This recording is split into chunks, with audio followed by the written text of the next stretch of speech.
Okay, good afternoon and welcome back to the 170th VRPAC meeting. We are now going to get into our, basically the final session, our run through the day. We're now going to go back to start with our Q&A in the afternoon. So Dr. Monto, are you there?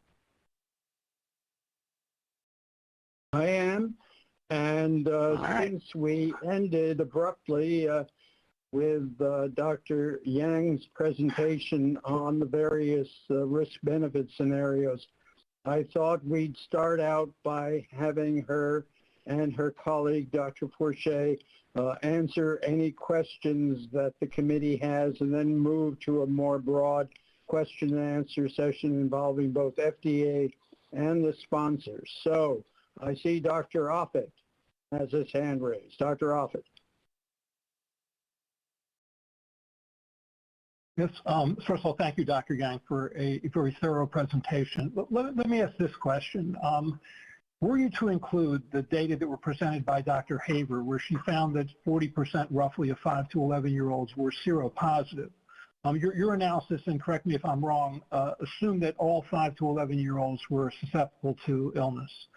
She showed that many likely weren't, or at least that arguably were not susceptible to serious illness. So a parent could reasonably say, my child is seropositive, I think they're likely protected against serious illness, there's much still not known about myocarditis, I'm going to choose to wait. I mean, so how would you, first of all, how do you think it would change your analysis, and what would you say to that parent?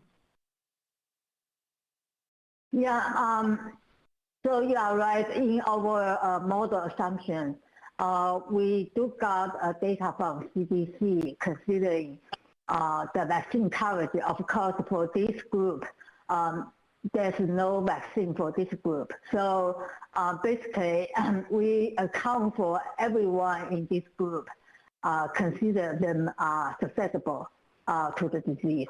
But based on what you say, if there is 45% of individuals in this group already have immunity, and then the cases will be, I don't know what about the protection of those immunity because it depends on we are not clear if someone tests positive, how will be the protection.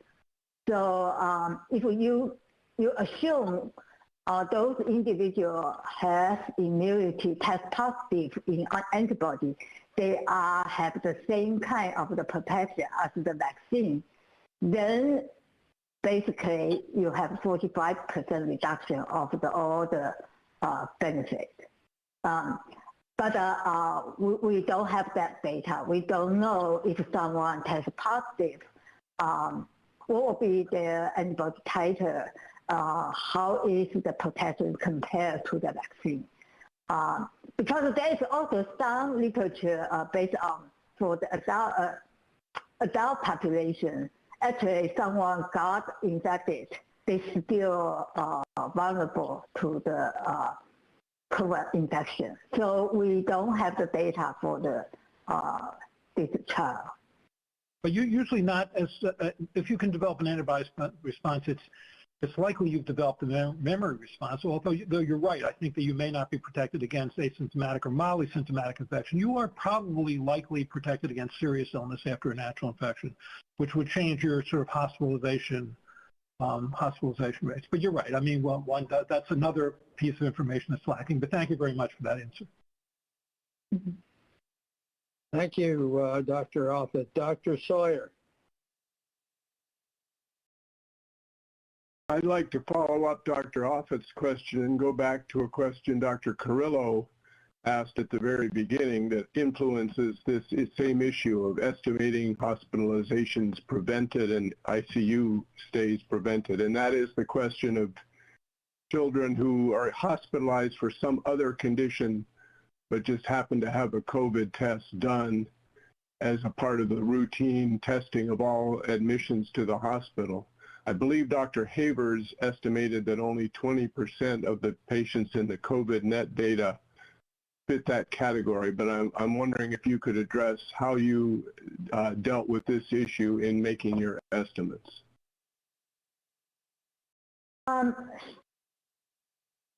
So Hong, I'll take a stab at that. I actually hope that someone from CDC might be able to comment a little bit more about how they actually coded those cases, because we don't have the details.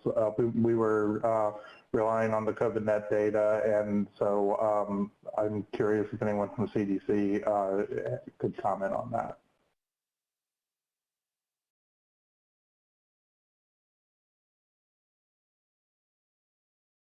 Do we Dr. have Havers, I believe you're on mute. CDC in the group? Another question I'd like to ask CDC is how representative they believe the antibody prevalence is in terms of past infections, because from some of the cohorts we work with, the antibody prevalence is far lower, depending where you are and what the precautions have been.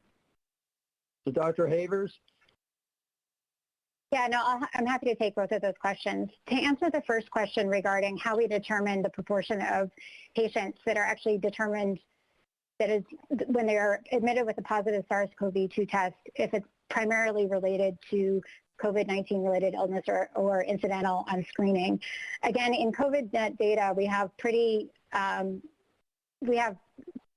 detailed information on all of the pediatric admissions that someone has, a trained surveillance officer has reviewed the medical chart, and based on the reason for admission, the chief complaint, and other information, they determine whether or not it's COVID-19 related illness. If there's any question about it, they add in symptom information, and then we have two physicians that review the reason for admission and other information.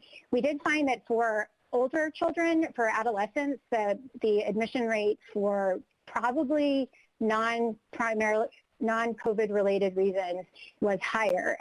In adolescents, we found that the proportion was higher than 20% because there was a bigger proportion of adolescents who were admitted for, like, if they were pregnant and we were admitted for labor and delivery, caught on screening, or for mental health like suicide attempts or overdoses.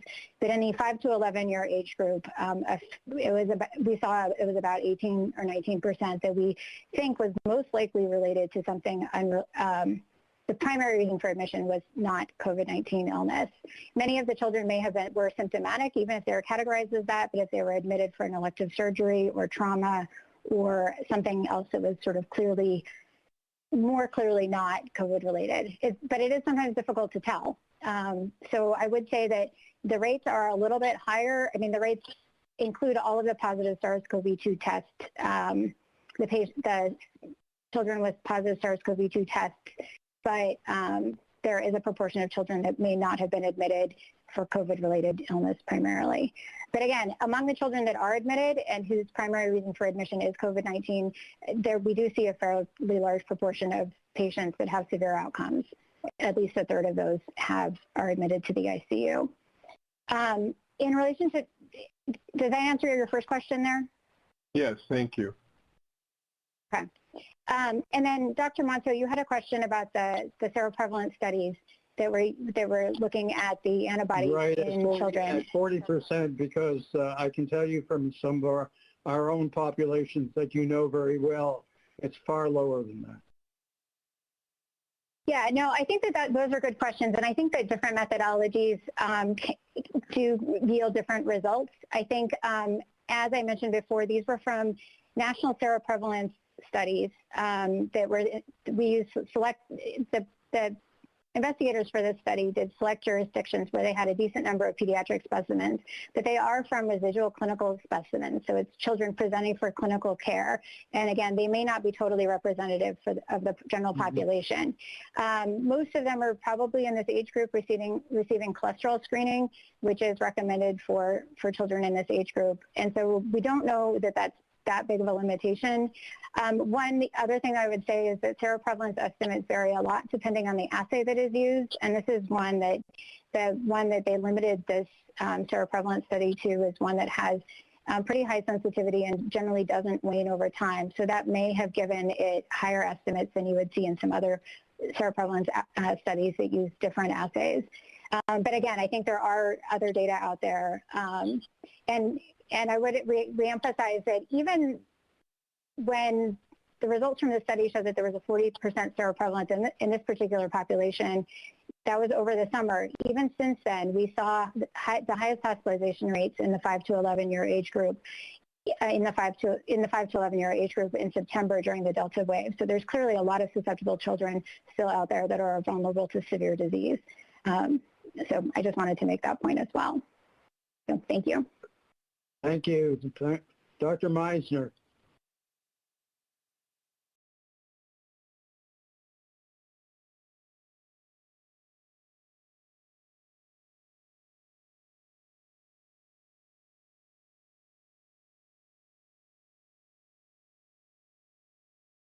Dr. Meisner, you don't have to wait for your camera to come up to start speaking. Go ahead.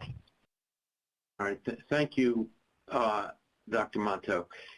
And I have a question also for Dr. Yang.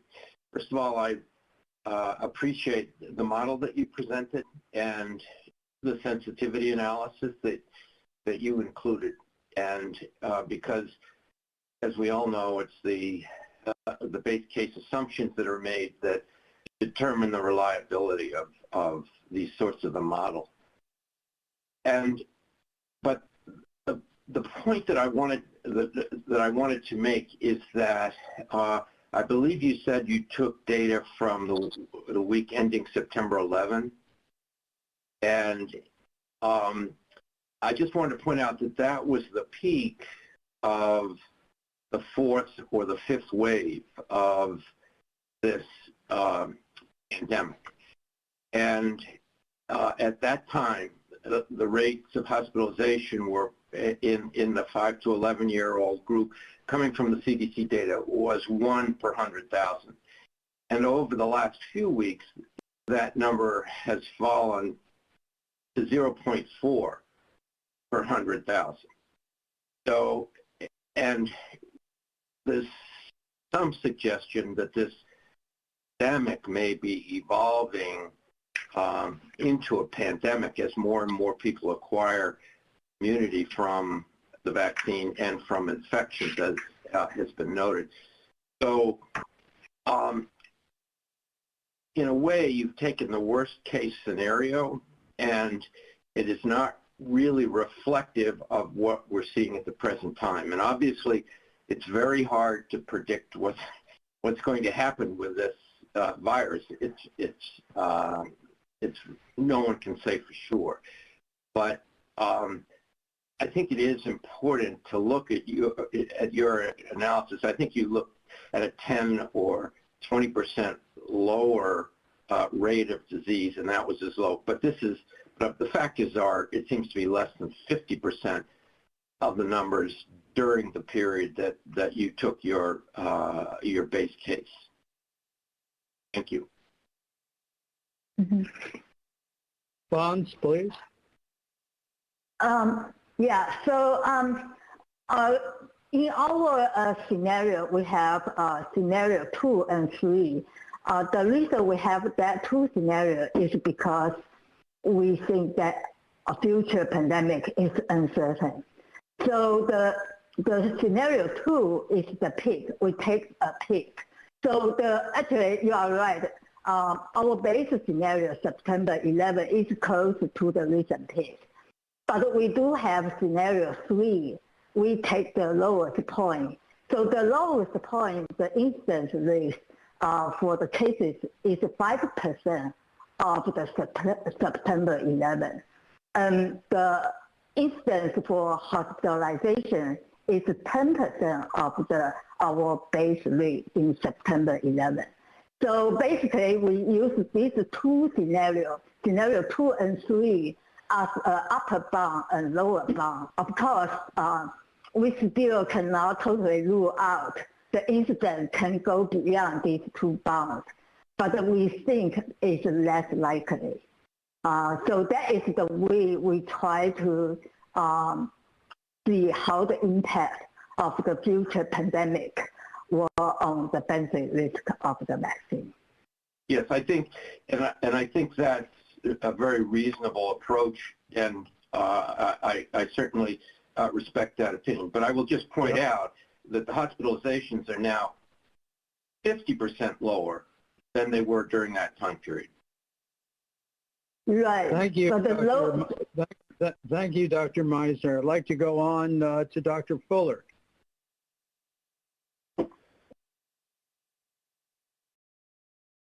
Thank you, Dr. Monto.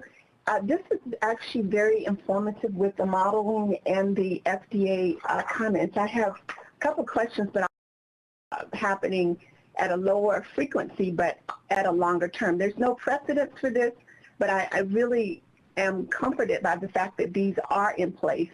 And my question is, how have you done this modeling with any other vaccines in terms of, I know we're not have not been in a global pandemic with them, but has this sort of modeling scenario been done before? So to answer your question, FDA, when we review the product, we always did benefit risk assessment. But for such kind of the formal analysis, no, we don't do this for every review because it just takes a lot of effort. So we usually only do this when there is very challenging issue, also very important. There is difficult trade-off, difficult decision, and then we have this formal analysis. I found it very helpful, and so I want to thank your team for doing this. And then my question, if I might, Dr. Monto, to Dr. Wong, or do you want me to hold it till later? Okay, let's come back to that. Let's okay, because I just want to get this clarified, and then we still have plenty of time for a broader discussion. Dr. Lee.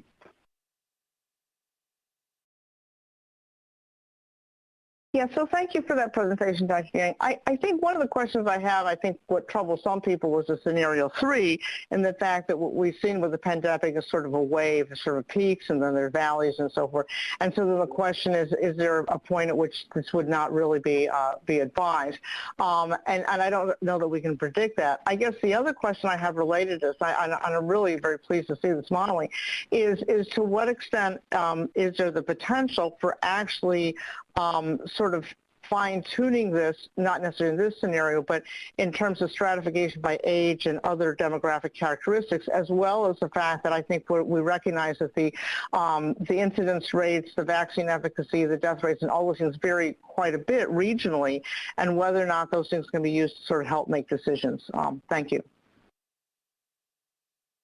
Yeah, so that is a good question. So we understand a lot of benefit risk probably is not uniform. So it depends on a lot of commodity and also demographic characteristic. But because for modeling, we do need information.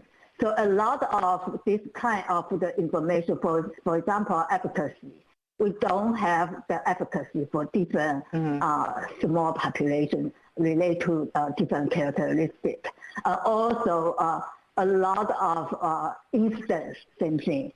For the model input, you also need instance. If you want to do the subgroup analysis, you need to have instance by those subgroups. You need to have efficacy by those subgroups. So that is really, we have a big limitation on the data for that kind of the more subtle analysis. But I think that is a good suggestion, yeah. Right. Thank you. Dr. Cohen.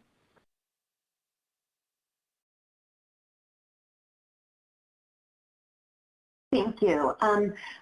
Dr. Yang, I just wanted to ask about your assessment of the myocarditis cases, and I know that you mentioned several times that it was the highest possible, the highest anticipated rate of myocarditis that you may see in this age group, but based on the presentation from earlier this morning, it seems like the likelihood of this age group having even close to those same rates of excess cases of myocarditis, given they're receiving both a third of the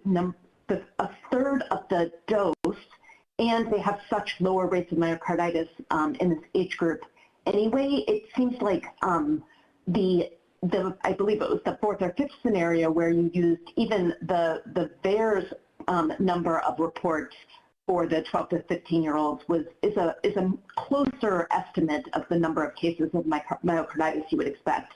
So I was wondering what your thoughts were on that and how you determined which data to use to support your rates of myocarditis. Because for myocarditis, we do look at different database, like the data from Vaccine Safety Data Link, also VAERS, the Vaccine Adverse Event Reporting System. And for all those data, we also have our own FDA Sentinel-based system. So for all those data has a limitation, but for this purpose, we feel like the best system use the health claim data is best fit, because for VAERS system, there's no denominator. So the reporting is volunteer reporting. That is not everyone will report that. Also, we don't know what is the percentage. It's difficult. The rate derived from the VAERS data, we feel like it's likely under-reporting because. But what about in comparison to all of the other countries that have reported rates of myocarditis in younger adults or adolescents? Aren't those also mostly lower than what the best data is reporting? Yeah, we do also look at the other countries' data. So one thing is different country, different population. So that the data sometimes is not really representative. Also, we are not very familiar and confident with the other countries' reporting system. We don't know what is the limitation, how to really interpret the data, how that will apply to our system. So we feel like maybe Dr. Rich-Forge maybe can add in more about that.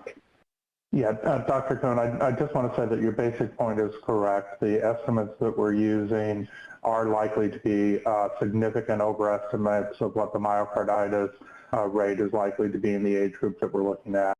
There simply isn't any population level data on this age range since it hasn't been used in this age range yet. And so there were very limited options for what we were going to use to ground our analysis.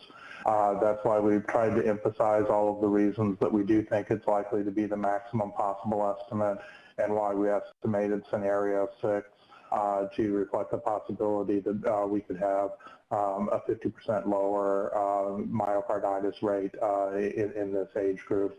We can revisit this as more data are accumulated, but we chose to use the closest age range for which we had national level data to inform those rates and do sensitivity analysis to assess the possibility, the likelihood that the 5 to 11 age range would have a lower rate. That was the approach that we chose. Thank you, Dr. Portnoy. And I'm going to, after this question, I'm going to try to open this up. We'll continue with the people who have their hands raised, but I'm going to open it up to more general questions. You've been grilled for long enough, Dr. Portnoy. Thank you. Gosh, I'm a little disoriented because the video is lagging behind the audio. We can hear you. Okay? Go ahead. Okay. So I guess my question, I want to go back to the concept of children already having been infected with the COVID and having some immunity already. Do we know how good that immunity is, how protective it is, and how frequently children who've had COVID before get reinfected? We're giving vaccines to patients who are likely to have been infected in the past. We're not going to probably insist that serology be done before we give these vaccines. So a lot of the people who get the vaccine are likely to have already been infected. Do we know how previous infection changes the response to the vaccine, and in particular, how it changes the likelihood of having adverse effects from the vaccine? Do we have any information about that? So Dr. Portnoy, I know that we have some data on the effectiveness of the vaccine when it's given to people who have previously had a case of COVID-19, and the CDC has published an MMWR showing that there is a significantly reduced likelihood of hospitalization when the vaccine is given to people who have previously had the COVID-19 infection. I'm not familiar with studies looking at differences in the adverse event rates. Given that myocarditis is a rare outcome, it may be difficult. Certainly, using claims-based systems, it would be very difficult to reliably identify people who had COVID-19 previously to see whether that was an effect modifier for the adverse events. So that's what I can add. There may be others who could add more as the conversation goes on. Thank you. Dr. Carrillo. Thank you, Arnold. Yeah, let me just make one comment reflecting Dr. Portnoy and actually getting back to Dr. Offit's comments about the risk of reinfection and whether or not prior infection, the degree of immunity. Pfizer does have in their briefing package, they make a comment that in the subset for immunobridging, that they saw no cases of infection in any of that subset that had demonstrated prior infection. So one could, it's a small number, but one could say that prior infection was 100% efficacious. At the very least, it's probably as good as vaccination. So that's just one little data point. But for Dr. Yang, you may have said this and I missed it, but your scenarios were done over what time frame? 6 months. 6 months, okay. And so did you assume that the efficacy of the vaccination that they demonstrated at 2 months was going to be in effect for the entire 6-month period, or did you actually use the Pfizer data on adults, which shows waning immunity over that 6-month time frame, at least for infection? No, so in our model, we did not model the dynamic of the vaccine change, efficacy change. So one of the assumptions is we keep the constant of efficacy over the 6 months. So you assume that the 90% efficacy is going to hold up for 6 months? But excuse me, Dr. Crow, that was only one scenario that we used that. I'm sorry, Hong, please go ahead. I think you'll talk about the base scenario. Yeah, so basically, we did not use 90%. 90% is the higher efficacy based on the new supplemental analysis submitted by the sponsor. Our base scenario actually used 70% efficacy. So that data is based on CDC's study, the vaccine effectiveness study, and they look at the period for pre-Delta and Delta period of the Pfizer vaccine. So we base scenario, we use 70% against the cases, 80% against the hospitalization. Well, no, but I'm specifically talking about the cases, which by 6 months, the Pfizer vaccine in adults at least is waning significantly in terms of preventing infections. And you made no assumptions about asymptomatic infections in this population at all either, correct? So no, so our only look at cases, so it's a symptomatic cases. So our assumption is 70% against the cases. We assume this efficacy 70% is constant over 6 months. Okay, thank you. Okay, we're going to have to move on. We've got a... Dr. Monto, could I make one final point? I mean, our question time. And Dr. Hildreth, I think you've had your hand raised for a while. And again, you can ask questions of anybody at this point. Thank you, Dr. Monto. My question is related to something the others have raised, which is whether or not scenario number 3, which I asked about earlier, is the one that's most relevant to our current situation. And if the trends continue the way they're going, the emergency for children is not what we might think it would be, and that's just my main concern, is whether or not the scenario you've used to model this is the appropriate one for where we find ourselves at right now. So that was it, Dr. Monto. Thank you. Okay.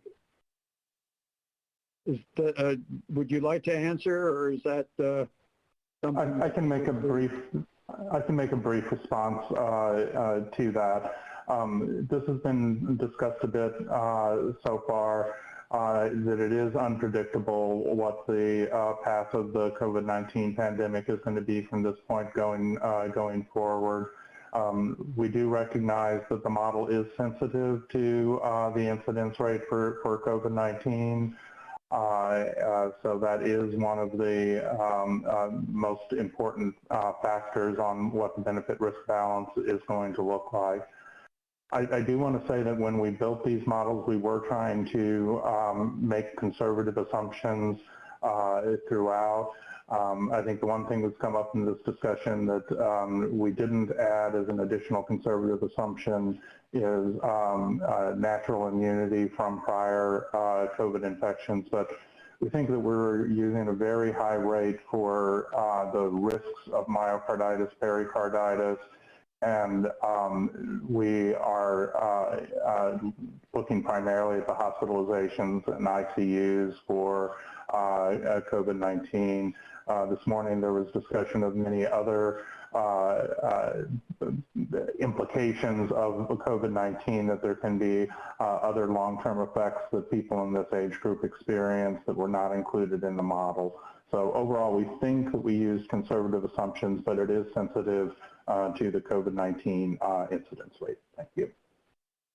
Thank you. And just as a parenthetic comment, we've been assuming that we are on the descending slope of the curve previously, and been caught flat-footed as the rates again went up. So I think thinking that this is going to be the end of the wave permanently is maybe a little overly optimistic. Dr. Perlman.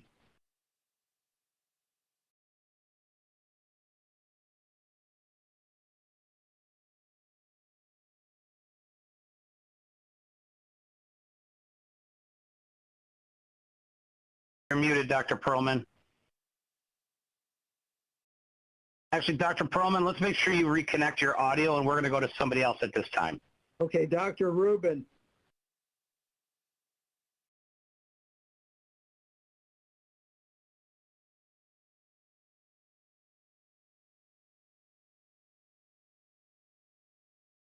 Thank you. I actually had put my hand up for following discussion when you said that well, you already had that. Open. I'd like to get off the. That's just the point. Let's open up the question and answer. Well, if I could, and this may be a question for Dr. Havers, who may be in the best position to answer it if she's still around. Yeah, she was. So let's hope. We've been talking about the risk-benefit analysis, incredibly helpful, by the way, for this for the vaccine. And obviously, there are some close calls here, using it on a population basis.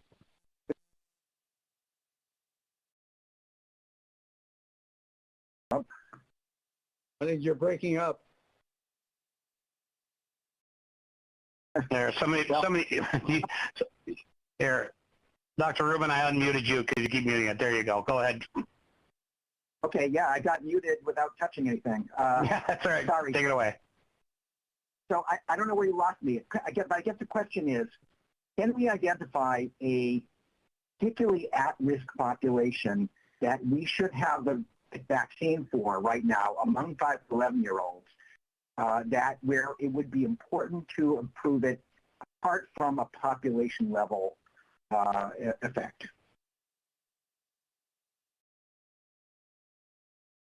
Dr. Havers, that's to you.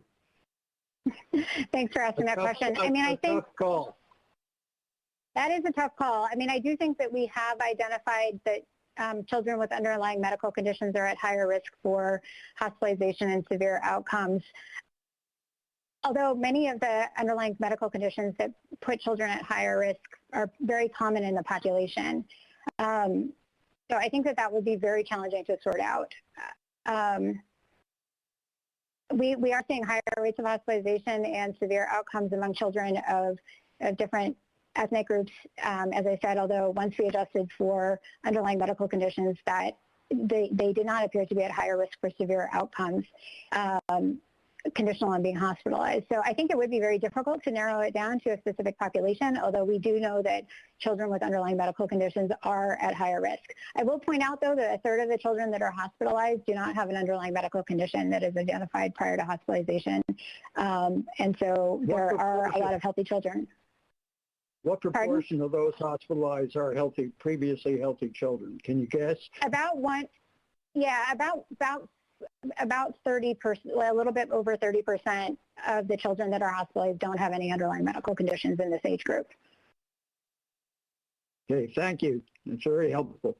Dr. Perlman, can we connect you now? Can you hear me? We can. Okay, yeah, so I just had some questions for the sponsor, if I could. So please. We've let them get off so far. Okay. All done. But I'm back. I'm back. Okay, so we heard about some of the measurements of antibodies, and what I was curious about is 2 or 3 things. One is, do we have any information about T-cell responses in these children? And second, I know there's some samples drawn at the 6-month mark. Do we have any information about the duration of the antibody? I think that was answered earlier, but I just wanted to confirm that. And the third question is something that was actually raised by in the public discussion, which I had the same question. Namely, what do we know about the degradation of the RNA vaccine with time in these younger children? Is it the same kinetics of degradation as we see in older populations? Do we know anything about that? Thanks, Dr. Perlman. Let me sort of address the first question. I think the first question was about the nature of antibody we have, or antibody response. One of the first 2 questions was about the length of antibody response. Again, we have 6-month sera drawn, but we don't yet have those data. Obviously, we'll be interested in that.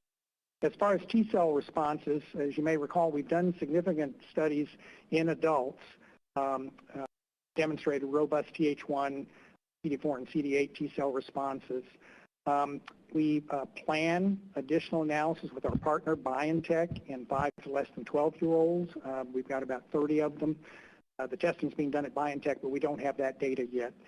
And then as far as the stability issue is concerned, or what happens to the mRNA, I don't know that I can speak to anything in terms of the pediatric population, but we know about animal studies where, again, the safety profile was quite good. Thank you. Dr. Nelson. Thank you, Dr. Monto. As a practicing allergist immunologist caring for adults and children with compromised immune systems, and in light of the COVIDnet data this morning showing that 68% of the hospitalized patients have at least one comorbidity, I have a couple of questions about some of our higher Same here. children. Is there any subset of immunobridging or reactogenicity data for the 20% or 312 in the sponsored data set presented this morning? And do the proposed sponsor post-EUA authorization studies include proactive study of immune responses for children with compromised immune systems from underlying disorders or related treatments? The lessons learned from the rollout in the older age group demonstrated the value of additional doses as early as 2 months after the primary series. Hopefully we won't need to wait 6 to 8 months to know that there are some higher risk patients who don't respond. In those that are given a third of the dose. So Dr. Gruber, do you have an answer? Yeah, so let me address the first one. I think the first question was focused on the nature of antibody responses in those with underlying comorbidity, and we do have an analysis of that. If we can bring slide 1 up. This represents a circumstance where you have individuals grouped together as the entire group, as well as those that have an underlying comorbidity listed as yes, and those that don't listed as no. And I think you can appreciate that the nature of the response looks quite comparable, whether we're talking about the entire group, those with comorbidity, or those without. As already indicated, we'll obviously be monitoring real-world evidence as well as antibody responses over time to see about the potential for decline and when a boost might be necessary. By any sense as to within that comorbidity subset is those that actually have compromised immune systems or were on immunosuppressive treatment? No, let me be clear about that. These are individuals who did not have immunosuppressive conditions. We do have additional study actually that has started in terms of children with immunocompromising conditions, actually in all the age groups from greater than 2 years of age up to 18.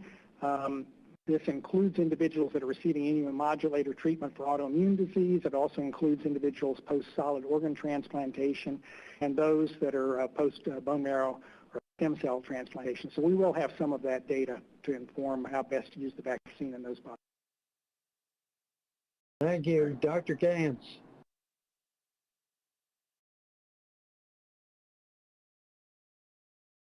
Thank you very much for this opportunity. I had questions for both the CDC, FDA, and Pfizer, so I'm just going to try and concentrate on some. So one of the big questions that I had— One or two, no more. Okay. One or two questions. I'll concentrate and come back if we have time. Right. Okay.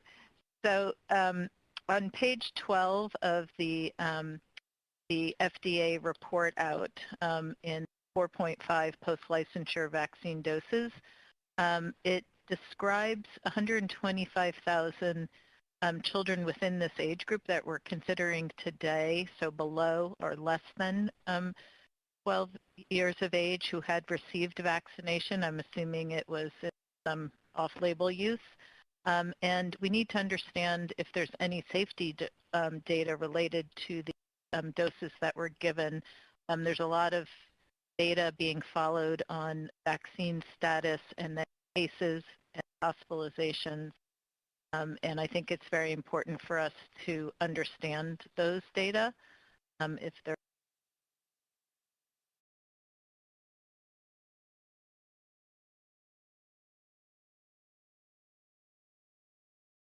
That's a question maybe for the FDA, since it's from their briefing document, as you're doing think coming up. Hi. As far as I'm aware, we don't have safety data for those individuals. Those were numbers that we obtained from CDC. If there are CDC staff who are on the line who might have information about safety data, they're welcome to comment. And outcomes data, so the CDC for that.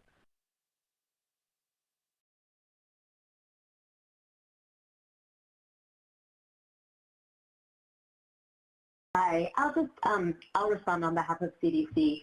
We do have reports of vaccinees who are less than the age of 12 years.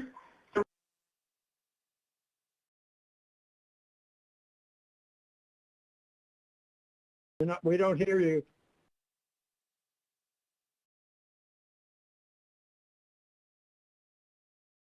Dr. Mike, Cohn, is there we a can't problem? hear you. Dr. Cohn, you're disconnected. Her audio is disconnected at the moment, so she's going to have to reconnect. So we're going to turn her off because we're not hearing her. Maybe she'll get the clue. All right, let's She'll remember the question. I'll call her back, Dr. Gans. Dr. Moore. Remember, committee members, we're going to have a general discussion. These should be questions and answers and not discussion. Right. Dr. Moore. Hello. Yeah, I'll just leave my video off since we're having problems with that. But this is for the sponsor mainly, perhaps for the FDA or anyone else in the committee here, is that this is a new vaccine. And I'm not really certain I know why it's being administered intramuscularly, but we're seeing pericarditis or myocarditis as a consequence of this in children. I'm just wondering, is there any effort to look at either animal models or to look at is there data from clinical studies that suggest we could give a intradermal injection of this and maybe reduce these side effects? Really an open question. Well, since it's an open question, let's have a short answer because this is not the question that's in front of us today. So, and Dr. Cohn is back. Yeah, so I can give the short answer. We have no data about intradermal administration. Intramuscular administration is common for most vaccines other than those that are given subcutaneous. Okay, Dr. Cohn, let's have your answer. Apologies about that. I have to admit, I was a little embarrassed that I hung up on us. So we do have doses that have been administered to less than 12-year-olds. I don't know how much you heard me say before, but some of those may have been off-label, but they also may have been misclassified. So somebody may have put the age wrong, and so we need to go back and look at that data more closely, which we can do, but we don't have any evidence of adverse events being reported in that age group in particular, and as well as no data on outcomes at this time. We'll look at our data a little bit more closely over the next week. Okay, thank you, Dr. Cohn. I want to remind the committee that these should be questions for the presenters. We are over time now. I do want to finish all the questions for those that presented on this complicated topic. So I'm going to go to the end of the list, but we're eating into our general discussion on the voting question. Just be aware. So Dr. Rubin.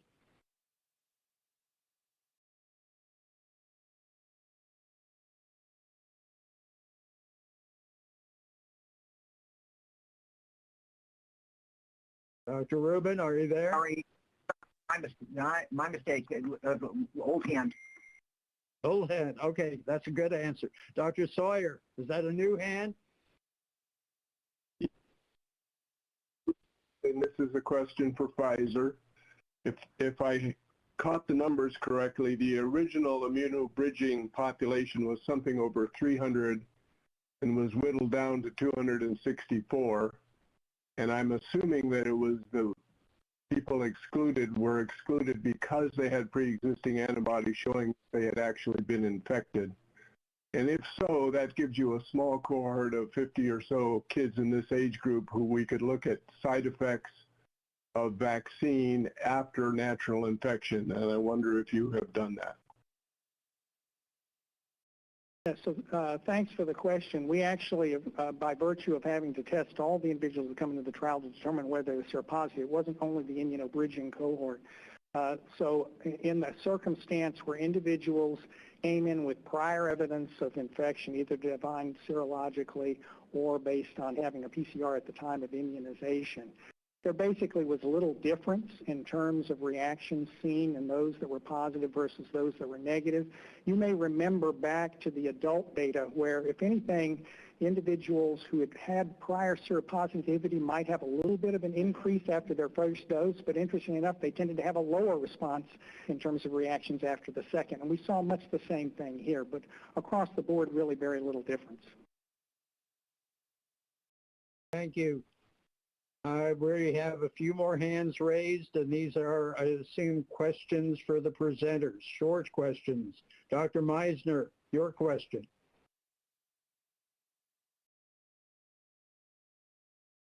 It's a question for Dr. Gruber, please. As a fellow pediatrician, Bill, I know you understand the concern that people have about the issue of myocarditis, that risk in the 6 to 11-year-old children. And so the question I have for you, did you or is it possible to look for troponin levels or BMP levels in those samples that you got from participants after the vaccine, thinking about the possibility of subclinical myocarditis? Over. Thank you. As part of the data sets we provided to you today, we didn't obtain samples proximate to vaccination when the risk for myocarditis seems to be greatest, right, within the first several days. However, we are taking a very deliberate approach to try to determine whether troponins, first of all, offer any value in terms of specificity. So we're taking populations that have already been studied to look at their baseline troponins. We know that you can, in some circumstances, see false positives. And while we're doing that, we now are enrolling some additional populations of children as well as adolescents and young adults to then target samples taken at 4 days after the second dose. Once we define the nature of the specificity of the troponins in this larger population, then we would use that to inform how best to look at those troponins. But as of today, we don't have that data. And again, I want to be careful in this circumstance, as I'm sure you can appreciate. We want to make sure we have enough specificity around this so that we don't end up having an erroneous result. But you can compare the two groups, obviously. Right. I mean, that's the idea, that basically once we have that specificity and know the instance with which we're potentially seeing a spurious result, then we can better decide the nature of what the data would, how the data would inform us from the troponins or the samples that we're getting to testing troponins in the vaccinated children. Thank you. Very focused questions now, Dr. Gans. Only one part question. Thanks. I had a question about the PRNTs, our sponsor, that were reported, and they were reported against the Delta variant. And obviously, we have previous data. So this was presented on the cohort that was studied for their clinical trial for the 5 to 11. I'm wondering how that compares with the 6-month data that we've already collected on other individuals so that we can start to understand how relevant that's going to be going. And then were any of the new variants of concern tested even on experimental basis? I realize these are new tests because some of those are going to start circulating. Well, so it's about variants of concern. That's okay. Yeah, so let me answer the second part. We've not tested in the pediatric population the responses to new variants, but you may recall from the discussions we had about the booster not that long ago at an EUA, we described how across the board we have yet to find a variant that seems to escape neutralization. And given, again, let me just show slide 1 just to remind ourselves of what we've seen with the Delta variant. Slide 1 up, please. You can see here that we have very comparable responses for the wild type versus the Delta strain in the target population for this study. And we've shown much the same thing in the circumstance where we've looked at adults. So given this type comparison, we would expect the same thing to apply. So whether it's a Delta variant or perhaps a variant in the future, we would expect good coverage so far. These were done shortly after vaccination, so I'm wondering how they compare with the ones that we saw previously affect the levels. So I'm looking at percent. Yes, I think the circumstance where we saw some decrease in efficacy was obviously in the circumstance where we were beginning to get into a circumstance, as you've seen with the real-world evidence in the Delta variant phase, and although there was some drop in overall real-world effectiveness, it was generally well maintained, particularly for serious disease. And so we would expect the same thing. But again, we'll need to study this, and we'll be able to, by virtue of having obtained the specimens and obviously looking at real-world evidence. Two final questions, Dr. Nelson. Thank you. I do believe this is a short one for the sponsor itself. Can you provide us with any additional insight into dose selection? So very appropriately, the 10 microgram dose was chosen based on the favorable immunogenicity and certainly the lowest reactogenicity. Were there any lower doses checked, or was there preclinical data suggesting that maybe lower doses would result in suboptimal humoral cell-mediated responses or perhaps even shorter durability of response? Yes, thanks for that question. Maybe we can show slide 1. Again, the details, yeah, thank you. So the details of how we went about dose ranging to some extent are included in your briefing document. But you see here represented what we were looking at when we made the decision in phase 1 to move forward with the 10 microgram dose. And that was based on coupling this information where you can see on the left-hand side 10 microgram neutralizing antibody responses as well as 20 micrograms versus what was seen in the 16 to 25-year-olds, which was ultimately, of course, going to be the comparison group for the non-inferiority trial. And it was in this circumstance where we saw the 10 micrograms already was associated with a significant reduction potentially in reactions in the setting where it was already looking like it was going to exceed responses in 16 to 25-year-olds. Now, mind you, take note of what's on the x-axis. This was 7 days post-dose 2, and we know that's the peak after 2 doses, and then there's a decline within the first month. So we reckoned that there would be some decline. We reckoned we already had a good safety profile and that we would meet non-inferiority. And as it turns out, we did. So that's probably the best evidence that we chose the optimum dose because we're at a geometric mean ratio of 1.04 with a post-hoc criteria from the FDA to try to meet that number with reactions that are below those for fever and chills and a number of symptoms compared to 1625. So we think we have optimized the immune response and minimized reactions. Thank you. Dr. Carrillo, you've got the last word in the questions. Thank you. Thank you, Arnold. Yeah, one for the sponsor. I'm assuming that based on the data you've presented that you have no immunogenicity data just at the time of the second dose being given, and wondering whether there's any interest or do you have anything ongoing that would maybe inform whether or not someone who has had a prior COVID infection can get by with a single dose. The other question is, are you looking at different dosing intervals? Because the 3-week dosing interval, quite frankly, seems to be suboptimal, at least in terms of durability of the antibody response.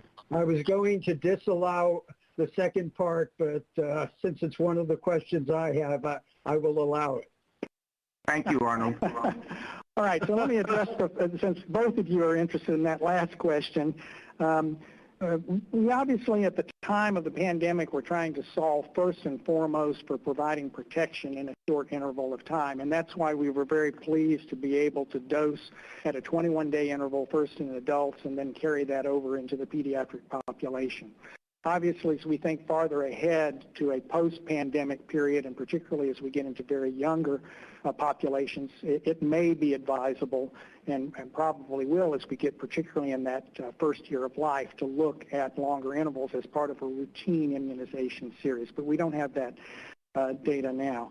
And then the first question, we don't have data currently on to describe on the immune responses after the first dose, but I think you can get some sense of what happened to adults after the first dose, where we typically did not see neutralizing antibody, except potentially in the circumstance where individuals had prior exposure But we reckon that, again, particularly given the importance of durability, that 2 doses are likely going to be required to essentially provide full protection. Thank you, and thank you to the sponsors and to FDA for their presentation. We're now moving into the general discussion leading up to the voting question. Could you, Mike, put up the voting question? It is our one and only discussion topic leading up to the vote. So I think. Yep, give me a moment here. Okay. I'll put it back up. Some in that sharing screen with us, we went back and forth. Right. We accidentally pulled it out, so I'll put it back up. And you are looking for our community discussion, correct? This is a voting question. You can find the voting it'll be in there. question. It's in there. Okay. So I'll pull it up right now. You got that has it. No problem. Coming in now.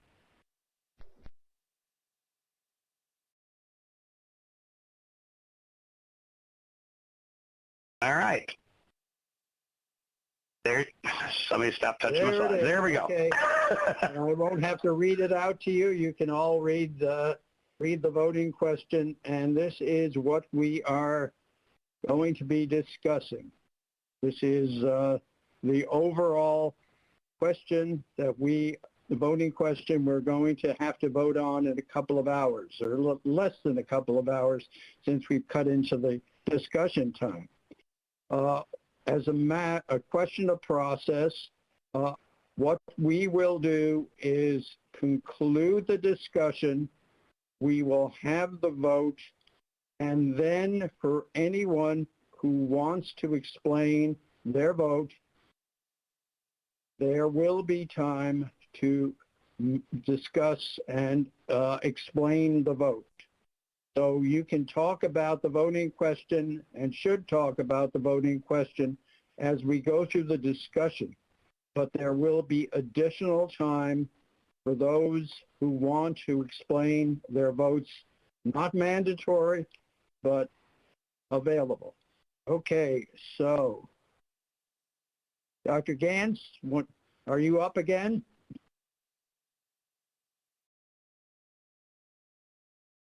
Thank you so much. I'll just open up, I guess, this conversation with a couple of points. For me, there's very intriguing data regarding the disparities that we've seen in terms of COVID disease and outcomes. And for that, I think it's very impressive that we need to provide some safety net that isn't available otherwise without vaccination and prevention of some of the outcomes we've seen. I think very importantly are some of the learning loss outcomes, not only as it would pertain to loss of school time, which we know is very real in many children's lives, but also in terms of outcomes. And so there's data that is being collected on memory loss and other things as it relates to really the outcomes of COVID disease and trying to prevent further loss in these children. The other things that I think are really important for us to understand as we're moving forward is that it's probably in this age group of people have identified an over-analysis of the outcomes in terms of the one thing that we're sort of looking at, because it was seen in the older children of the myocarditis or any of the cardiac effects, because those rates are lower in this group anyway, and the doses used here are actually lower and more appropriate for these ages. So I think those are important points for conversation, and I think for understanding what is before. Thank you. A very good opening. Get us on track. Dr. Levy.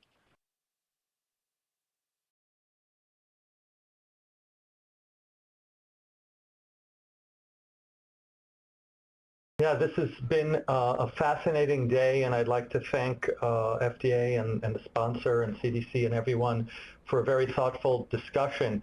There are a number of broad-based principles here that are converging. One of them was touched on by Dr. Gantz, which is the concept of including children. In fact, there's something called the Pediatric Research Initiative, or PRI, that was passed on the federal level to include children in biomedical research, and we're happy to see that studies are being done because this pandemic is clearly affecting them both directly and indirectly, as we've heard today. And so I very much welcome these data, and in many ways they're promising. And still the challenge we face, based on the question that we're confronted with now as committee members, is it's a risk-benefit or benefit-risk analysis. And FDA, has made an effort, taken great effort, and presented to us today and taken a lot of questions about these different models. And we see that we can reach different conclusions to some extent based on the assumptions that the models are built on. And one of the factors, of course, is how much coronavirus is circulating in a community at a given point in time. And then other factors as well. What will the actual myocarditis rate be in these younger kids who may be less susceptible to myocarditis? But right now, that's a speculation. We don't know that for sure. And the studies weren't powered really to answer that question in the 5 to 11-year-olds. So I'm just pointing out some broad-based themes that are running through my mind as we're having this conversation. It's a very meaningful one. And I also am wondering whether the prevailing conditions could somehow work their way into our recommendations, because after all, that's the spirit of an EUA. It's authorized in the setting of a public health emergency, which we're in now, but one that is fluid. So I'm going to leave my comments there, but I hope they're helpful. Thank you, Dr. Monto. Yes, very helpful, because we are in a fluid situation, and that's why it's a good thing we've got an emergency use authorization and not an amendment or anything like that to the license. But we are confronted with a binary choice, as indicated in the voting question. And keep that in mind as we move ahead to Dr. Rubin.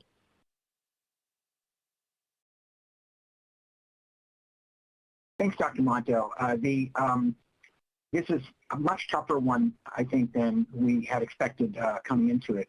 The data show that the vaccine works and it's pretty safe, at least by immunobridging, and even by some clinical data, some early clinical data.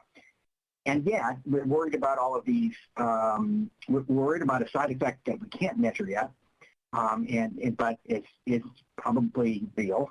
And we see a benefit that isn't the same as it is in older age groups. So for me, I think it's going to revolve around two questions. First off, whether there is going to be a use for this vaccine in this age group, and then how the decision gets made to use it within this age group. And I think what sways me here is that is a very sort of personal choice. If I had a child who was a transplant recipient, I would really want to be able to use a vaccine like this. And there are certainly kids who probably should be vaccinated. The question of how broadly to use it, though, I think is a substantial one. And I know it's not our question, but I know we're kind of punting that to ACIP. But I do think that it's a relatively close call. And as Dr. Levy just said, as Dr. Gann said, it really is going to be a question of what the prevailing conditions are. But we're never going to learn about how safe the vaccine is unless we start giving it. That's just the way it goes. That's how we found out about rare complications of other vaccines like the rotavirus vaccine. And I do think that we are going to, I do think we should vote to approve it. Thank you, Dr. Hildreth. Hey, thank you, Dr. Monto. So I have several thoughts here. And one of the things that's really been impactful for me is to learn that the prevalence in children might already be 42%, which means that 30 million of the 72 million children in our country may have some form of immunity to the virus already. The other thing is that I was disappointed that the number of minorities in the Pfizer study was such a small percentage of the total, because they bear the brunt of disease and hospitalizations. And it just seems to me that in some ways we're vaccinating children to protect the adults, and it should be the other way around, that if 30 million children already have some form of immunity, they've made their contribution to herd immunity already, and our focus should be to get the adults vaccinated to protect the children. So this is a really tough one for me, but I do believe that children at highest risk do need to be vaccinated, but vaccinating all of the children to achieve that just seems a bit much for me. So I'm having some challenges with this one.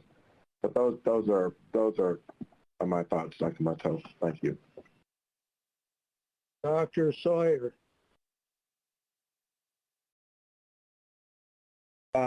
So I do, we're all concerned about the myocarditis issue, and I do think the model has overestimated the hospitalizations prevented because of prior immunity and the inclusion of some kids who were hospitalized for reasons other than COVID. But I also think the high estimate of myocarditis is probably too conservative based on the natural history of myocarditis generally being less common in this age group.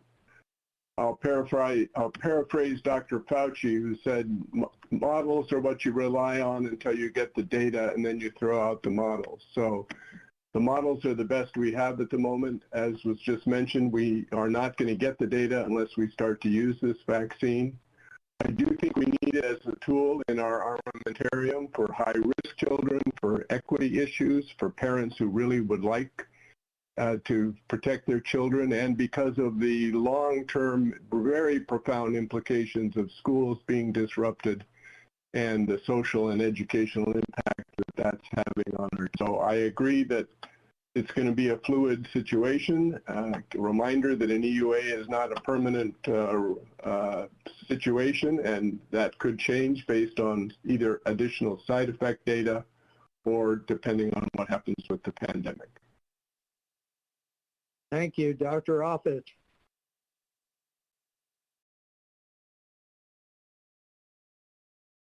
Thank you, Dr. Montes. So I guess for me, it's always nerve-wracking. I think when you're asked to make a decision for millions of children based on studies of only a few thousand children. So I guess the way I struggle, or I try and deal with this, is that it's never when you know everything, you never know everything. The question is, when do you know enough? And I think we certainly know that there are many children between 5 and 11 years of age who are susceptible to this disease, who could very well be sickened or hospitalized or die from it.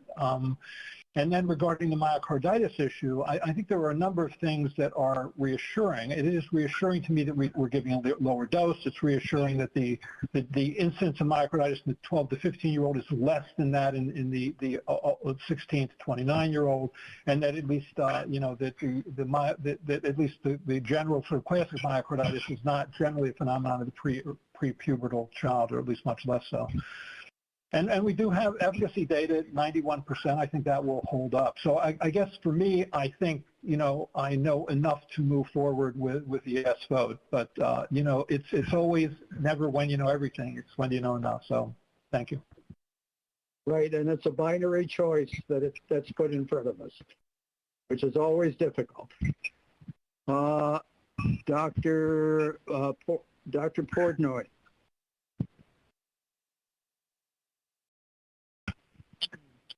I assume you meant Portnoy. Thank you for the discussion and the opportunity to say this.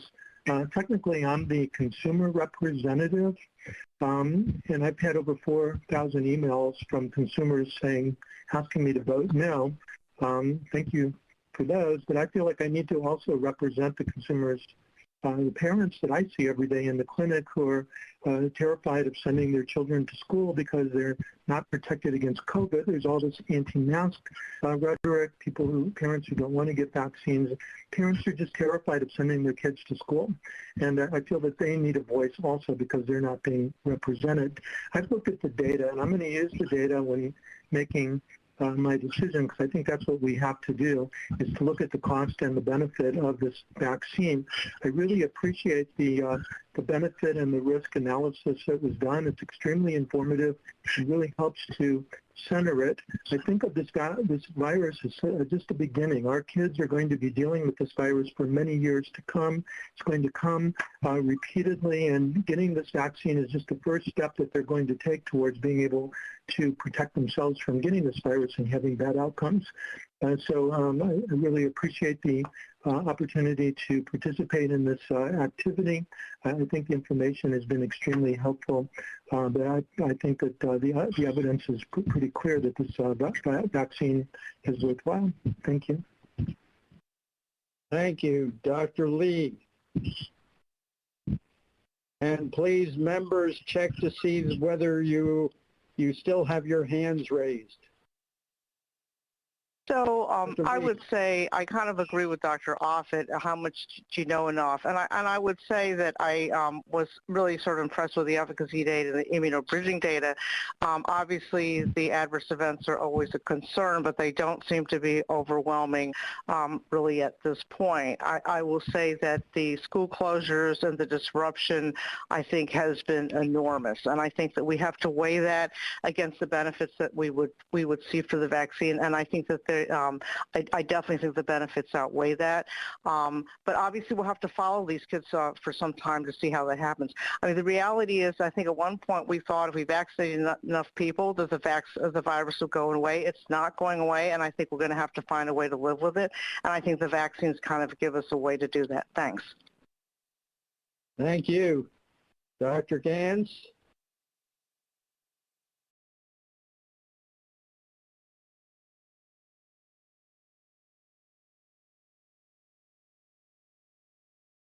We see you. We don't hear you. Yeah, thank Okay. you. As I was listening to my colleagues, I greatly appreciate their viewpoints. I just wanted to bring up one additional thought that hasn't been raised. You know, the current rates are still within a great deal of mitigation for some of our populations, most of our populations, and we really can't continue to do that. The other thing that we have to realize is we actually have to open back up. And in order to do so, we actually need to provide a way of allowing individuals who are interested in preventive measures and protecting individuals from actually seeing disease, which again, even in asymptomatic individuals who have experienced this disease, there are outcomes that one would not necessarily want for their children. So we do need to think about that and think about the fact that we can't forever have mitigation, particularly in schools, and children need to return to a more open life as we all do. And so that's an important thing to remember as we're considering those models and rates that we're seeing in those models. Those are with mitigation. So it's important to remember that it likely will go up and we're heading in. Dr. Pergan.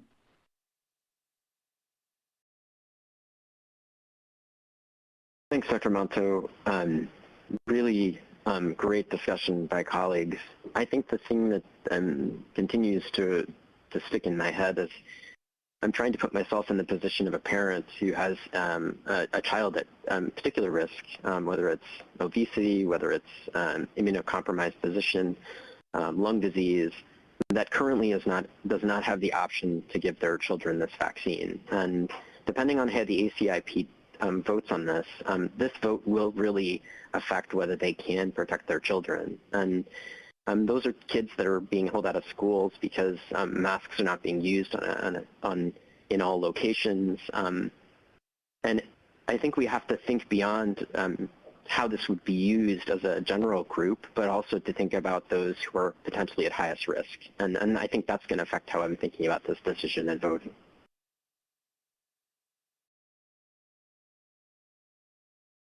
Dr. Kurilla. Thank you, Arnold. Yeah, so like my colleagues, I think this has probably the toughest decision. And I'll be honest and say I actually resent a bit the sort of binary presentation. It's sort of like a take it or leave it. You must have everything exactly the way the sponsor has presented it, and nothing else can be considered. A few thoughts. The argument in favor of that this will lead to herd immunity and reduce transmission. That's a theoretical possibility. I've seen very little data, and in fact, most of what I see right now is that regardless of the percentage in terms of vaccination, the newer variants seem to be able to pass through the population.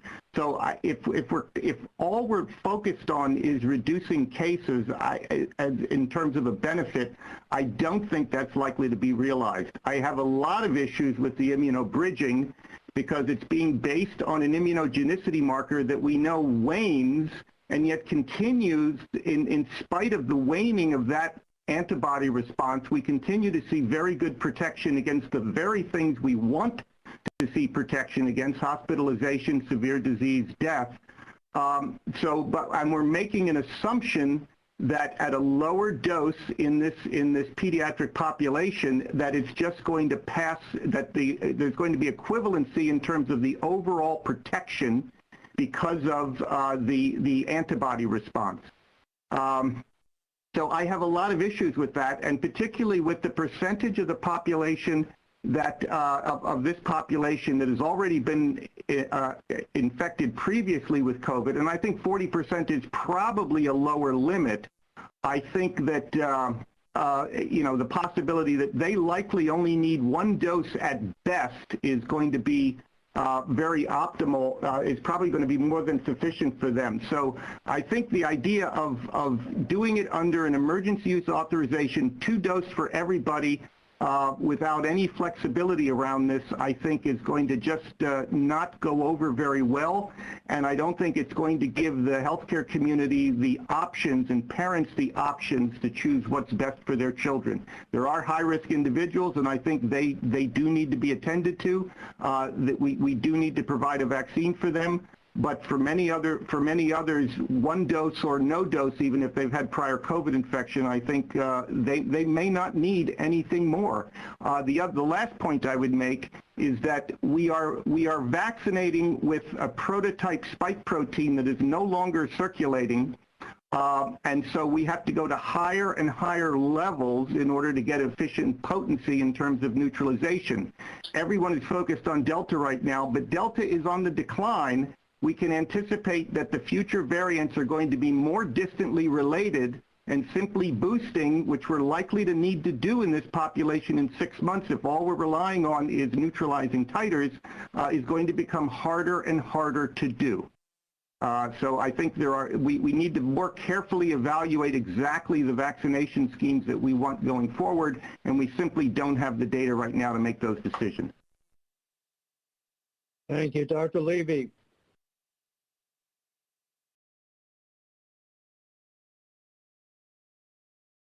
Yeah, I have another comment that relates to how Dr. Marks framed our discussion today.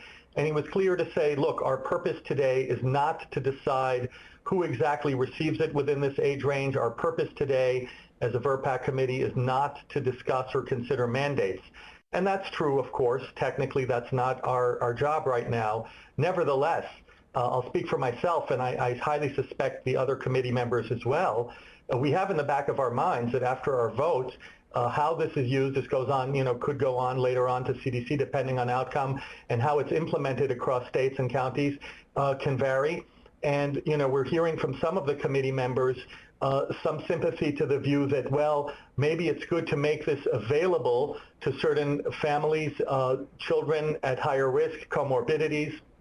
There have been a number of publications around comorbidities related to severe COVID in this age group, obesity, asthma, other conditions, immunocompromised, et cetera. And is that an option? Typically, FDA wants us to vote on the question, yes or no. Dr. Monto, as you told us, is as phrased. But is there the possibility also of considering rephrasing? We've certainly done that as a committee recently. So I just wanted to share that thinking. Thank you. Dr. Marks, can I ask you about this? As in front of us, we have a binary choice. That is the question for today. Yeah, I appreciate the committee's discussion very much here. I also appreciate the fact that we did not present today the emerging epidemiology of COVID across the globe, including what's been happening with increases in Europe and other areas and other concerns. I would ask that we first vote on this question, and then once we have a vote on this question, we can make a determination thereafter if we vote on, if the committee would like to explain their votes, ask for something else, we could potentially either poll the committee or vote on something else. But I think it would be helpful to have a vote on this question. It was my understanding this is the question for today. Is that the case? The case. That is the case. Okay. Let's see. Dr. Meisner.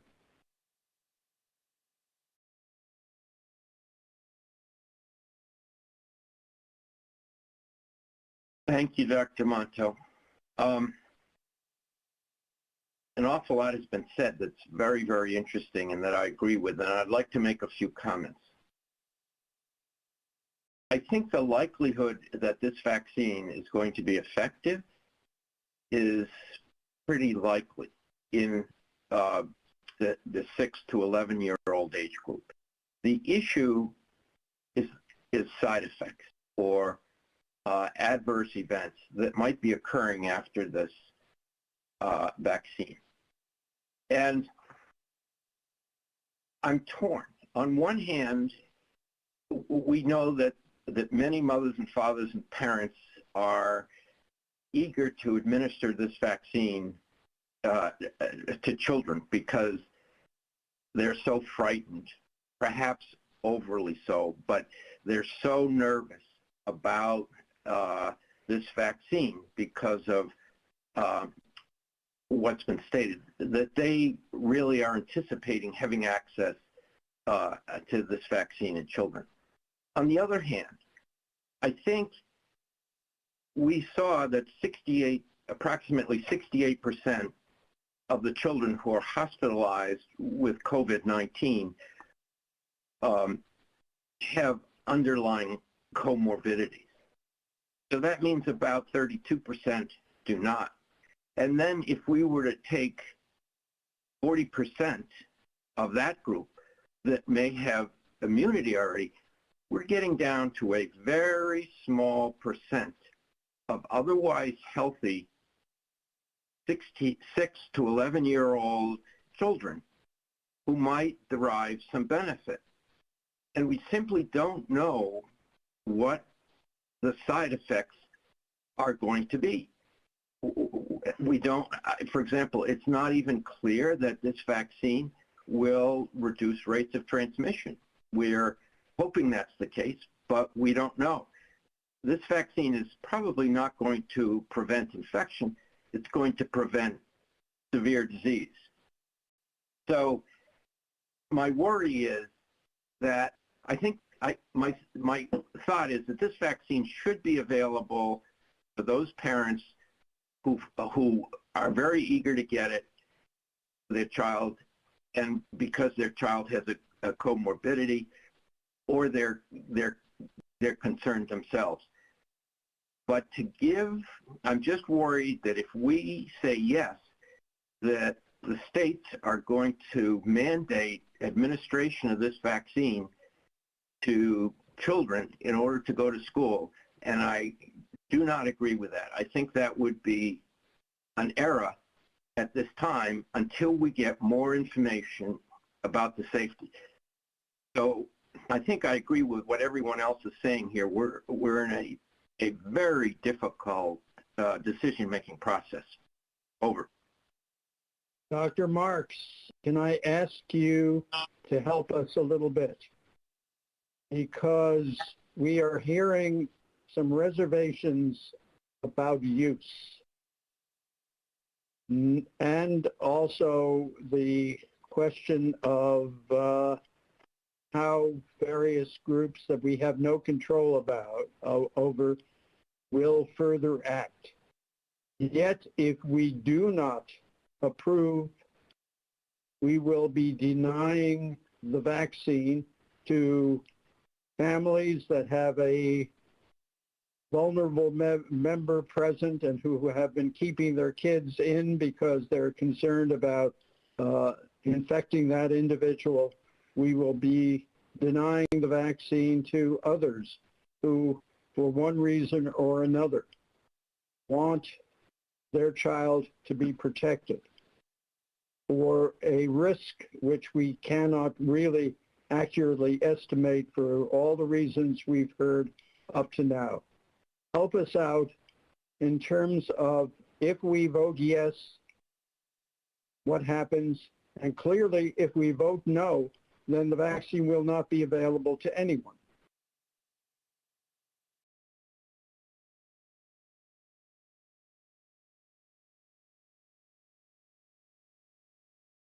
You're muted.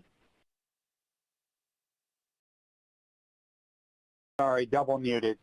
Thanks very much to the committee, and thanks for the very thoughtful deliberations here.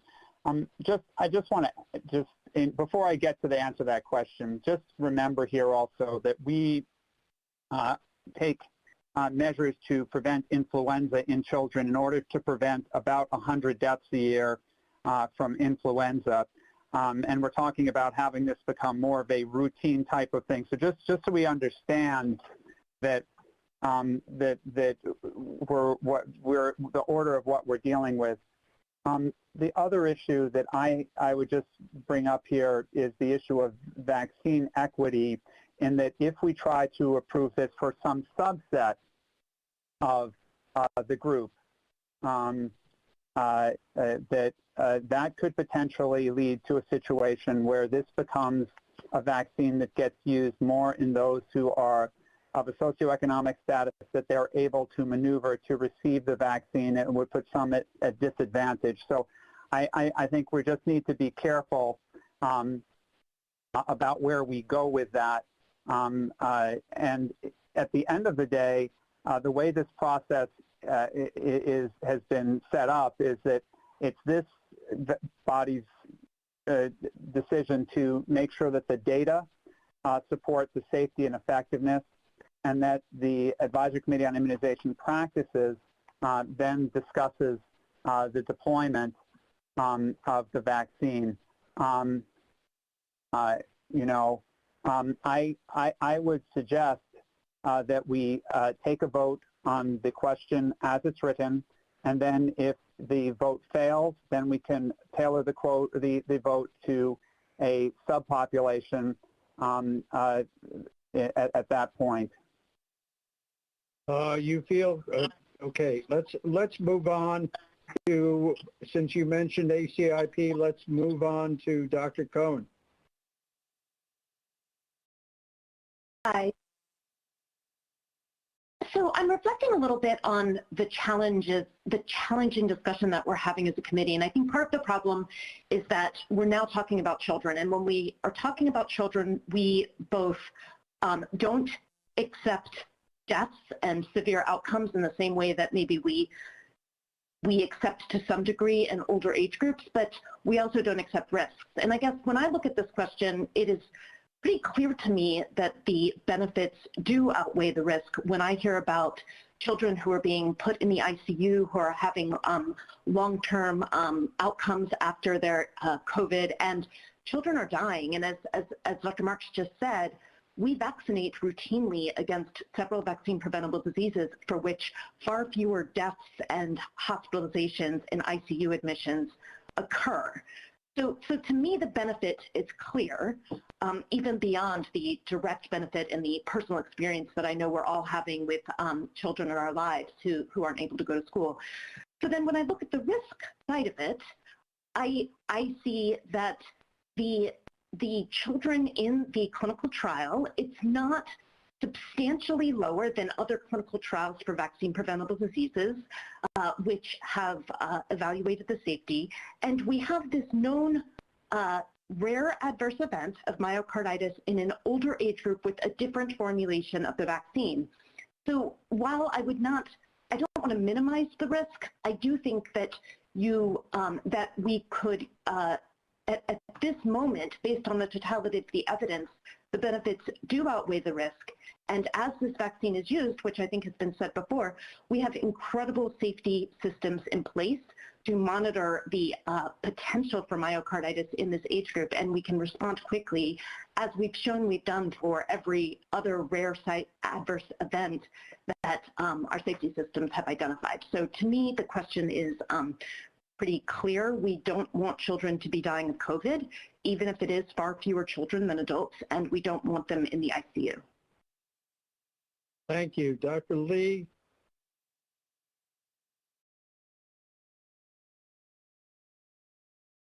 Sorry, I needed to put my hand. Sorry. Okay. Dr. Fuller? Thank you, Arnold. So I actually appreciate this question being phrased the way it is, and I'm not going to turn my camera on for broadband purposes. But my question, and I agree with what Dr. Cohen just said, that the long-term risk, if I were a parent of a child in this age group, I would want to have the choice. We can't have the choice unless the vaccine is available. So rather than only the high-risk children, the question becomes, how do we know the risk for any child, and how does the parent make that decision?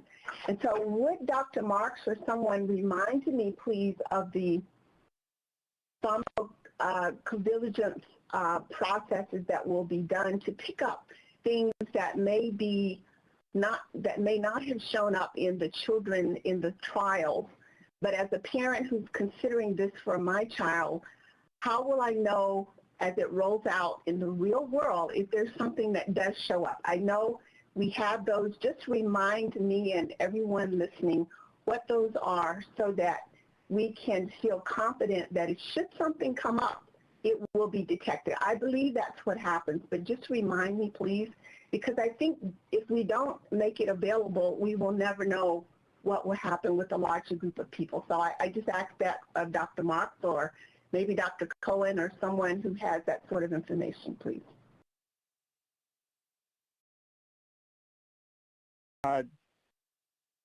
Dr. Fuller, thanks for that question. I will start, and then if Dr. Forshee or someone wants to jump in to augment what I'll say. What we have done during this pandemic is we have an overlapping safety surveillance system that is done in collaboration with the Centers for Disease Control and Prevention. So FDA and CDC share this responsibility.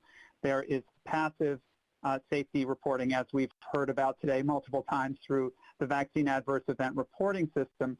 But moreover, there's active safety surveillance, which is done by the CDC system using the Vaccine Safety Data Link, which has about, I think, 14 million lives covered to be able to look in near real time at events that are coming up. And then we have the Sentinel BEST system, which is what we've done, used to evaluate myocarditis in about 20 million vaccine recipients.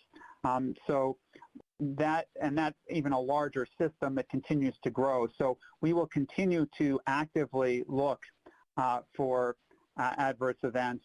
And I think the important thing here is to say that the safety teams and I can speak for this, in this case for CDC because I know them, and at FDA are incredibly committed and devoted to making sure that we understand the nature of the safety events and that we catch these signals as soon as we possibly can. So that's what we're here to do. Does anyone from my team or CDC want to add into that?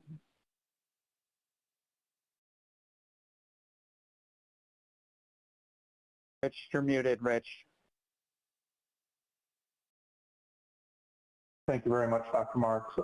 This is Rich Forshee. I just wanted to quantify a little bit what Peter said in terms of the best system that we have in place. As Dr. Wong said in her presentation earlier today, that covers somewhere between about 25% to 30% of the people in these age groups, depending on which specific cut you're looking at. So we have a substantial percentage of the pediatric population that's included in our biologics effectiveness and safety system that we can use to monitor for myocarditis or any other potential adverse event that may come up. Thank you. And just a quick follow-up, and if I have a child that I get vaccinated and I'm really concerned about something happening with him or her, I can go to my primary physician who then will either comfort me or tell me I haven't seen that. They will be basing that decision on what you are looking at in those databases. I guess the question is, how likely is something to get passed or ignored by you? I think that's been a lot of the questions that have come up from other people. It's like all these things are happening, but we have no data for that.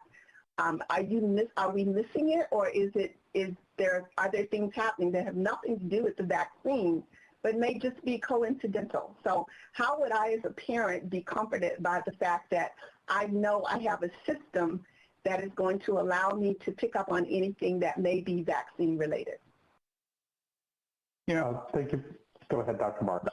Let me start by this, and then I'll pass it over to Dr. Forshee. So, we obviously, it's very challenging to figure out whether there are what an emerging safety signal is.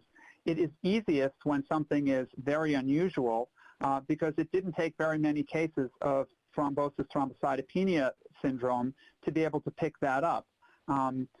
We also are able to pick up things like Guillain-Barré syndrome, but these systems do our statisticians are constantly looking at this point, I think it's 16 adverse events, potential adverse events of interest, and I'll let Dr. Forshee say more about that. And those are events that have been seen with other vaccines in order to look for things that might come up and then understand whether there is a higher rate with the vaccine than without. And Rich, maybe I'll pass it over to you to describe that more. Thank you, Dr. Marks. So I just want to build on what Dr. Marks said earlier about the systems approach that we have here. The vaccine adverse event reporting system is particularly good at catching early, unexpected safety signals that we may see. The BEST system and BSD provide us with systems that are more robust in terms of conducting statistical analyses. The one thing to keep in mind, however, is that there is some lag with events appearing in these data systems. Claims have to be filed, claims have to be made available in the data analysis files that we have. So we do have a robust system, and it has different components to perform different functions. And I think I'll leave it there. Thank you. All right, thank you. Thank you, and I'd like, Dr. Cohen, and when you're done talking about the systems, could you also talk about what ACIP could do with recommendations? Because I think we don't want to overlap the role of ACIP in fine-tuning the approvals that we give and that the ACIP gives, because I think that's where we're going. I'm afraid we may be going in that direction right now. Sure. So the first thing I'll say is that, whenever we hear the parents whose kids had medical events that occurred near the timing of a vaccine, and it is really, really hard when something devastating happens to your child, and you want so badly to try to understand what's happened. And vaccines, when a vaccine has occurred in that time frame, it can be very I can see how easy it would be to connect the vaccine with the adverse event. And so I definitely don't want to diminish the way that any parent feels. However, we do have several systems in addition to what was just described. We also have CISA, which is a clinical investigation safety team for which a physician can call on at any time, and they have done dozens, if not hundreds, of clinical consults over the past, I guess, over the past 10 months to evaluate potential of an adverse event that is even so rare that it wouldn't be picked up in our safety systems being connected or related to the vaccine. And so this is what has allowed us to really review some of these very rare adverse events and to look at them and to try to first of all find another reason for that event to have occurred, which sometimes nobody is able to do. And so you can't completely rule out the possibility of a rare adverse event. That being said, the combination of these safety systems, especially as Dr. Marks was saying, in the setting of a rare an event that occurs very rarely in a population, such as myocarditis in these 5 to 11-year-olds, or any of the other adverse events that have been detected, when we say we look at these 16 or 20 conditions regularly, it's called rapid cycle analysis, and the point of that is to look, nearly every day at whether or not these signals are being detected in our active surveillance systems. So parents have the opportunity to enroll their child. They will have the opportunity to enroll their child in BeSafe and report symptoms and report medical events. We have this group of experts to help support clinical decision-making for providers who see rare adverse events or concerns about an adverse event that's related to a vaccine, and in addition to our large safety databases that we look at regularly. In terms of ACIP, I like to say that FDA has the regulatory decision-making over whether or not a vaccine or another product is safe and effective and can be used. The ACIP then takes that those considerations of use or that indication that FDA makes and looks at other variables beyond just safety and effectiveness to look at who would benefit from the vaccine and who should get vaccinated. And so that includes things like equity, feasibility, the indirect burden that we've talked about some today. And so they take, they look at the totality of the evidence and don't just focus, while safety and effectiveness is an important component of that, they look at potential impact of recommendations on a population. And so I think if that helps clarify the difference, I think that I can answer any other questions. What I'm really trying to get at is a more broad approval or a more restrictive approval, because that is not traditionally what is done in FDA during approvals. So we're talking about population groups to receive the vaccine. How would our discussion that we are having right now impact? I know you can't predict, but how would that impact the ACIP discussions? Sure. So if the FDA limits an authorization to a population, as you saw with the booster dose recommendations for the mRNA vaccines, based on VRBPAC feedback, then ACIP could not go beyond those conditions of use. So ACIP could limit further, but they can't make the decision to expand that the but group you can limit. They can limit further. So if FDA authorizes a product more broadly, then ACIP can look at which specific populations may benefit and will benefit from the vaccine and can make more focused or nuanced recommendations if they choose. Or they can recommend that the entire population that FDA authorized the product for is recommended to receive it, as you saw in December when we recommended all individuals over the age of 16 or 18 be vaccinated. Thank you, Dr. Cohn. Very helpful. Dr. Levy.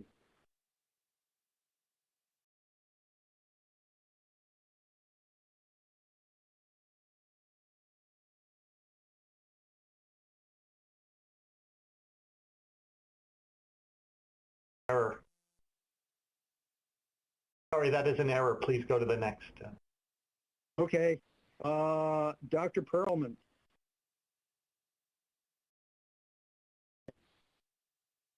Yes, so after listening to all this discussion and thinking about the ACIP, I'm going to vote in favor of this.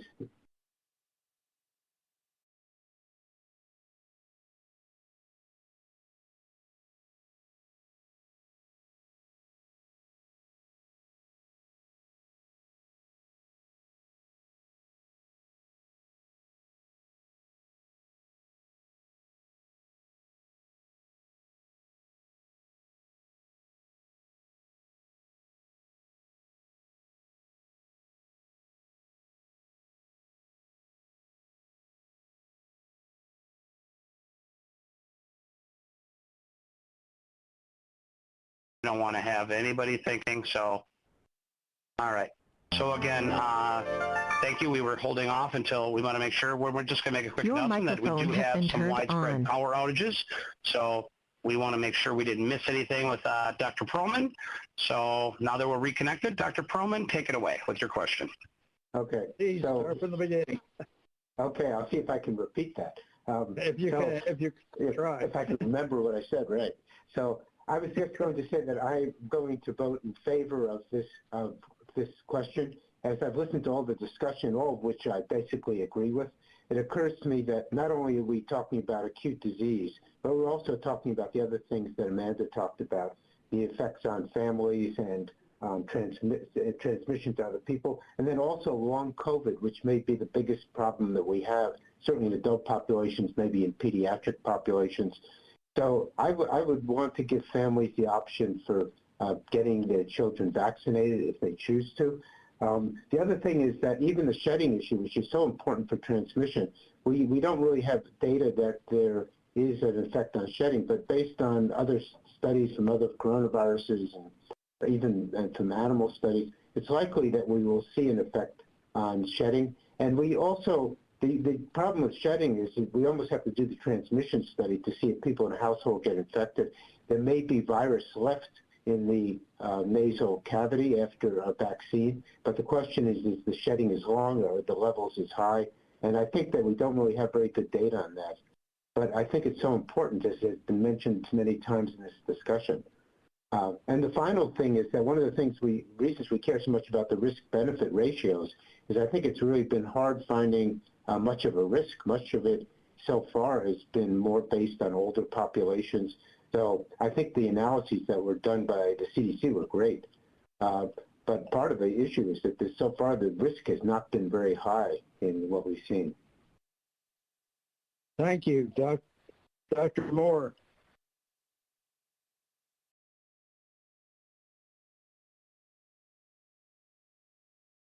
Thank you. So I found the committee discussion on this really, really thoughtful. The way I'm thinking about this is that what are the facts? And we do know that there were 94 children in this age group who died of COVID. Yeah, all had names, all of them had mothers, and these kids died of COVID. In contrast, we're worried because this group has not been vaccinated before.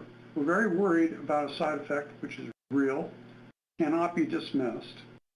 But on top of that, we're extrapolating from higher risk boys and men in older age groups, a side effect from a higher dose vaccine. And that's a theoretical risk, and it's an important one. But fortunately, no one has died from that fits that profile. Now, if the surveillance systems do start seeing severe outcomes and deaths from vaccination. I'm quite confident that those surveillance systems will tell us that we need to pause, like we did with J&J vaccine, to really have a good idea of what the effects are of vaccinating this age group, if we see that. And two, it's also very hard for me to believe that the risk for a severe outcome is going to come close to the risk, known risk, that we've seen for this virus in this age group. And laying on top of that, thousands of kids that have been hospitalized, some of them, no doubt, disabled from that, on top of the external costs to parents, to society, to schools, so forth. So to me, it seems like it's a hard decision, but a clear one. Just wanted to throw that out. Thank you very much, Dr. Pergam. Yeah, so I keep coming back to this thought that we're in a different situation than we were before, in the sense that one of the biggest concerns, and where there's a lot of hand-wringing about this, is the issue of the question of myocarditis. We didn't know about myocarditis when we talked about this initially in the younger age group, and we sort of learned about this process through this becoming utilized much more commonly. And I think we're going to be very tightly following this. I think the guidelines that have been set up by the FDA for pharmacovigilance are specifically focused on this and other known outcomes. And to me, it feels like that's a really different situation than we've been in when we've gone into populations with basically no knowledge. And I think we have this sort of warning. I think, again, I keep thinking about what Amanda said, Dr. Cohen, specifically about what pediatricians are going through and seeing children dying of a disease that potentially could be preventable. And that when we look at this data, the data we have in front of us is that it can be quite protective for individuals, looking at antibody levels as well as even some of the outcome data. So I think it's really important for us to be thinking about this as we vote, and as well also recognizing that some of the decisions about how this is going to be used are somewhat out of our hands in what happens in the communities and with the ACIP. And we should be voting on the question in front of us and not trying to interpret what will happen with the data. Thank you. Dr. Kurilla. We have two more. Dr. Kurilla. Two more raised, and then we vote. Dr. Kurilla. Looks like the camera is burned out again. Yeah, just wanted to make a couple of additional comments. There's a lot of talk about risks, and I think it's mostly been focused on the myocarditis. And that's appropriate. But I think one of the other issues that's not discussed that much is when you're doing a risk-benefit analysis, you have to look at the benefit. And while the benefit here is assumed to be prevention of severe disease, which is what we're all hoping for, my one concern I have is that particularly for that population that has of children that has undergone that has experienced a previous COVID infection, which CDC estimates as 40% of this population, which I think is probably a floor. I think it may actually be higher than that. The question really becomes: does this vaccine offer any benefits to them at all? Are they actually very well protected? And the other aspect here is for children who have undergone, for example, a Delta infection, does now vaccinating them with a strain that goes back almost 2 years from the vaccine, from the time they're getting the vaccine, does that actually help or hurt their current immune system with regard to ongoing variants? I don't think we know that. We have no idea. I think for many children who have experienced COVID already, they're probably more than adequately protected. One dose may be sufficient. I think for the high-risk children, it's very different, but I will emphasize again that this dosing interval, the way it was put together, is suboptimal in terms of durability. And I think that there can't be any expectation that the antibody decay rate is going to look any different from the adults, and then these children are going to be expected to have a booster in another 6 months. And I think the focus on cases, reducing cases, is really what's going to confound us, because I don't think we're going to be able to do that. We're going to see vaccine breakthroughs in this population, and it's going to cause all the same problems that COVID does, whether or not they're vaccinated. So I think, I think that we need to be a little more, we have to have a little more flexibility in how this is implemented, rather than as a single dosing reg of primary vaccination scheme that is one size fits all. Dr. Nelson. Thank you, Dr. Monto. I understand why the question was asked the way it was, but I certainly don't like it. Accordingly, almost every vote casted today is probably going to be caveated based on the discussion we've had to date. Personally, I see this as an access and really a personal choice and equity question, and not a mandate for all in this age group. I had to come to that decision, but certainly that's where I've centered and will probably be in favor of this particular question. To me, we should certainly not underestimate the knowledge and decision-making power of the public, as evidenced by the open public hearing comments today, that content, as well as, frankly, thousands of emails some of us have received in the last couple of days.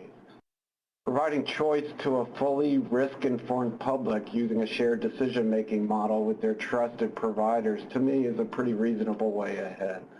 There are millions of at-risk children and secondarily family members needing risk-informed access to this vaccine for this age group. Unfortunately, I agree with Dr. Krill and the others who were discussing the impact of prior infection and probable existing immunity.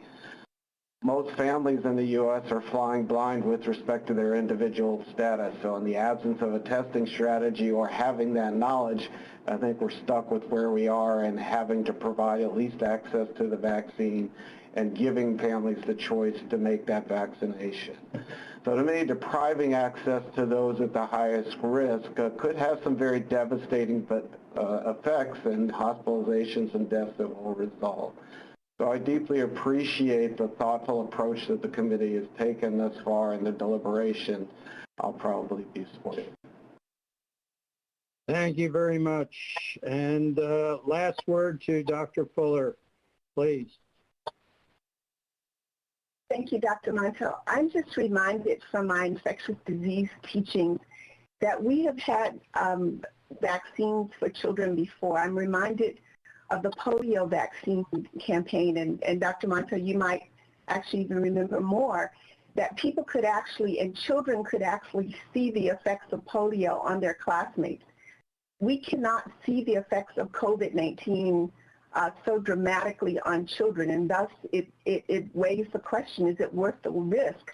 But I certainly believe that in hindsight, when we look back on this decision, giving parents the option to make that decision for themselves will be something that in history we will be glad that we were able to do, and to look at the risk-benefit ratio and say that the benefits of this option far outweigh the known risk. We can't see the disease, but we certainly cannot anticipate all the risk ahead, but we know we have systems in place that can help us do that. So I think we have to take a step and say we want to make this option available for what it might do to help the children as well as others in this pandemic. Thank you. Thank you, Dr. Fuller. So now we come to our vote. After the vote, we will have, for anyone who wants to talk about why they voted and the caveats that are attached to their vote, we will have a chance for anyone who wants to do that to do so. Now I think I have to read it for the record. Is that correct, Kathleen? Yes, that is correct. For the record, based on the totality of scientific evidence available, do the benefits of the Pfizer-BioNTech COVID-19 vaccine when administered as a 2-dose series, 10 micrograms each dose, 3 weeks apart, outweigh its risks for use in children 5 to 11 years of age? Thank you, Dr. Monto, for reading that aloud. And just to provide some guidance before we bring up the voting poll, we do have 18 voting members today and 1 non-voting industry representative attending the meeting. So only these 18 voting members, excluding the industry representative as seen on this slide, should be voting. If you are not an official voting member, please refrain as your vote will not be counted. In regards to the voting process, Dr. Monto already read the question aloud for the record, so all of the members and temporary voting members will cast their vote by selecting one of the voting options, yes, no, or abstain. You'll have 2 minutes to cast your vote, and once all of the votes have been placed, we will then broadcast the results, and I will read the votes aloud for the record. And please note that once you've cast your vote, you may change it within the 2-minute time frame. However, once the poll has closed, all votes will be considered final. So unless anybody has any questions, we can pull up the voting pod, please. Great. So the poll is up, and if you can please cast your votes at this time.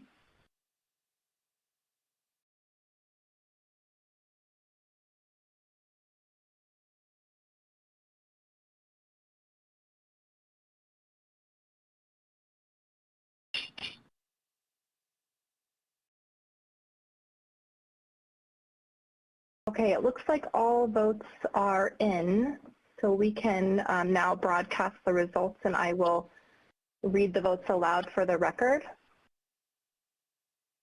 Dr. Moore voted yes. Dr. Wharton voted yes. Dr. Perlman voted yes. Dr. Sawyer voted yes. Dr. Nelson voted yes. Dr. Levy voted yes. Dr. Fuller voted yes. Dr. Hildreth voted yes. Dr. Krohn voted yes. Dr. Portnoy voted yes. Dr. Pergam voted yes. Dr. Lee voted yes. Dr. Offit voted yes. Dr. Monto voted yes. Dr. Carilla abstained. Dr. Meisner voted yes. Dr. Rubin voted yes. Dr. Gans voted yes. So this concludes the vote. Out of 18 voting members, 17 voted yes, and we had 1 abstain. Thank you, Dr. Monto. I will turn it back to you for the voting explanation. Thank you. Anybody who wants to further explain their vote, please raise your hand. Cody. Dr. Meisner.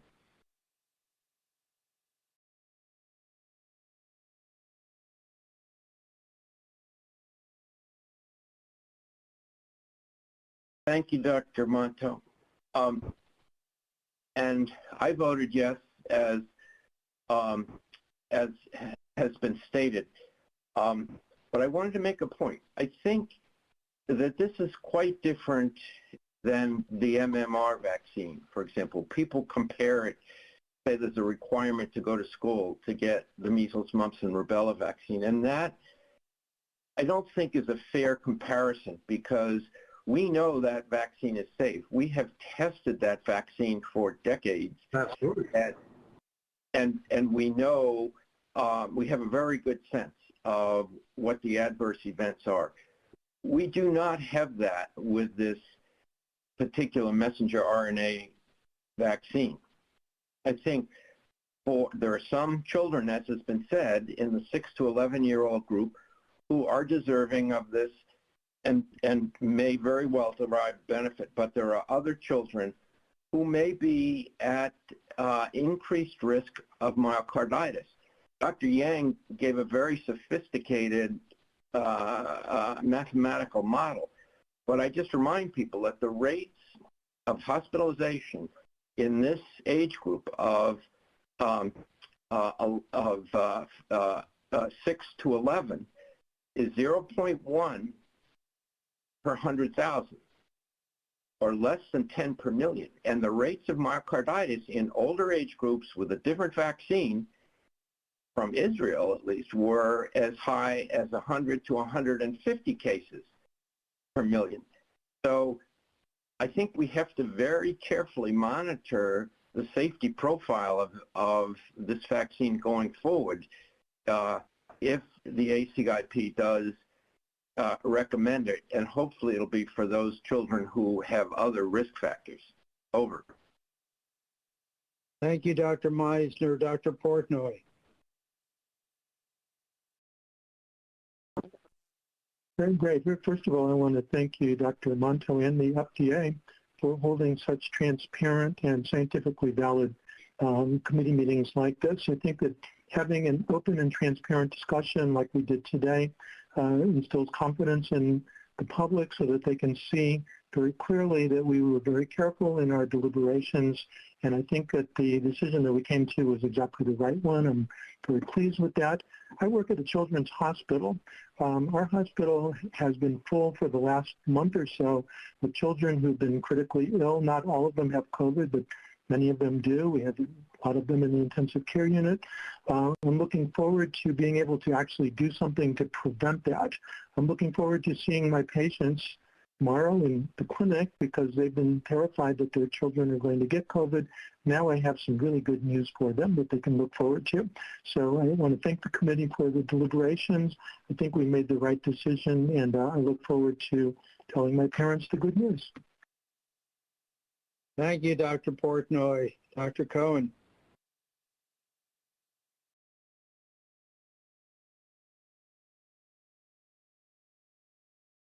I think that, so COVID-19 now is a vaccine preventable disease from my perspective, and COVID is also the 8th highest killer of kids in this age group over the past year. And so the use of this vaccine will prevent deaths, will prevent ICU admissions, and will prevent significant long-term adverse outcomes in children.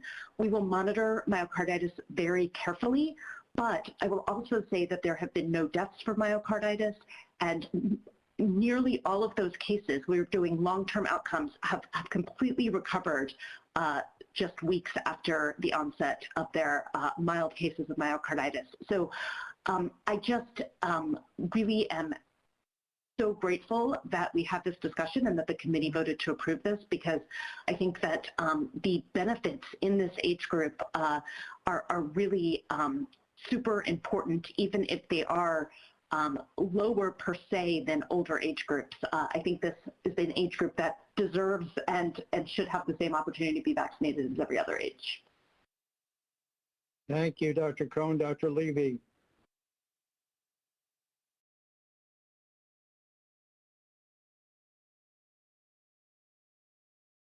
Thank you. I voted yes after some deliberation and hearing the latest phase of the discussion among the committee members and FDA, which was helpful to me. Severe pediatric COVID is not nearly as common as in adults, but it does happen and it's not negligible. It does seem to me that we do need ongoing efforts by CDC and others to characterize the disease in children and to measure and define long COVID in children. There's a lot of work to be done there. My impression is not enough federal resources have been invested in those directions, and I would encourage the system to continue to do that.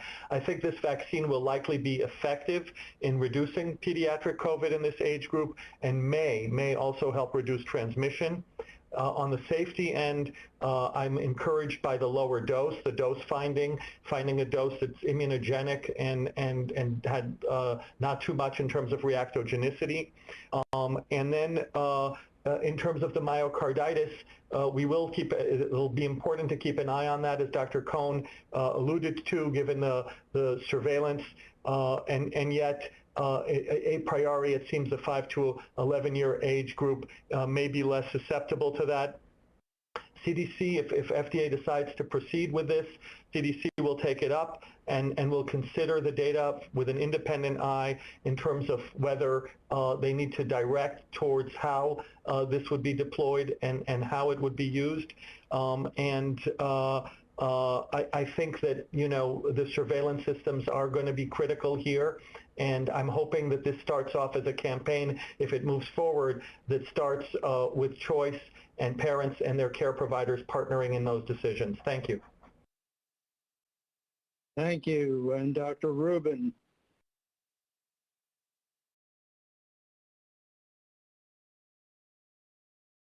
Assuming the FDA approves and it goes to ACIP, if they produce a recommendation that says that there'll be discretion in how it's used as opposed to a mandate, which I think would all be concerned about at this point, we are going to get plenty of experience with it. The good pharmacovigilance plans, I think, are going to be very useful, and we will know how safe this is. I agree with Dr. Cohn. You want to save the kids you can save. I do think that it will be useful to have a lot more information, though, to determine how best to deploy the vaccine. So I think that we ended up sort of in between. We decided to vote for it with a lot of heavy conscience, but I'm hoping that this is the start of learning more about it.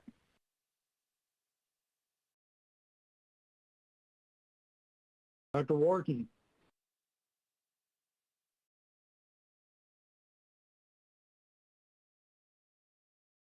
So I think this is a valuable tool for prevention of COVID. I know that I've been very worried hearing about pediatric hospitals and pediatric intensive care units being full over the previous several months during the Delta surge in so many communities. So having this vaccine available to prevent COVID in 5 to 11-year-olds seems to me to be a really positive step. And, of course, we will learn more about safety as things go forward, but I think based on the lower background rate of myocarditis in this age group, the lower dose being used, and the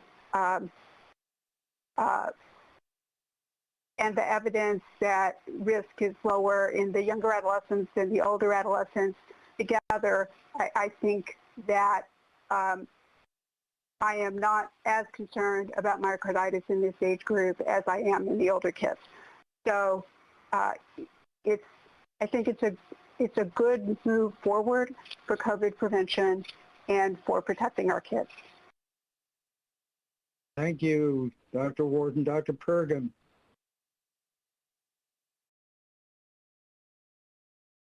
So I really hope that as we think about this, we focus similarly the way we did in adults, that mandates were not immediate after the vaccine was approved. And we see sort of a delay in that sort of approach, because I think there is the safety concerns are things that have been brought up by committee members, and there is some issues that folks have, but we want to make sure that we're doing right by children by giving them the opportunity to get vaccinated as well. So I think that's going to be an important piece as we move forward. And I think you've heard that from committee members, that there is some concern about school mandates and such at the moment. So I think it's important to keep that in mind, at least in the short term. I also think this sort of begs another question that I think we haven't talked about enough, is that we don't do enough in early phases of vaccine trials to include children. And I think, obviously when they're pediatric vaccines, that's different, but I think we need to rethink our strategies and how we do this, because having this data a few months back would have been very valuable as we think about this.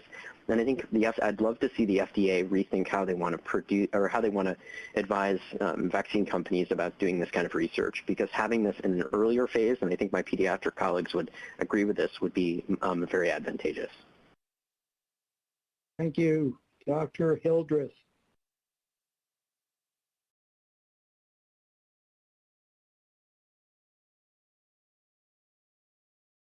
Because thank you, Dr. Monto. I voted yes primarily because I want to make sure that the children who really need this vaccine, primarily the black and brown children in our country, get the vaccine. But to be honest, the best way to protect the health of some kids would be to do nothing at all, because they're going to be just fine. But there are lots and lots of children who, for this vaccine, will be the difference between health and even life. So my vote was primarily to make sure those who really need it can get it. And I hope that the ACIP will prioritize the vaccine in some way to make sure that actually happens. But that's why I voted yes, is to make sure that those who really need it can get it. Thank you. Thank you. Dr. Moore, final comment.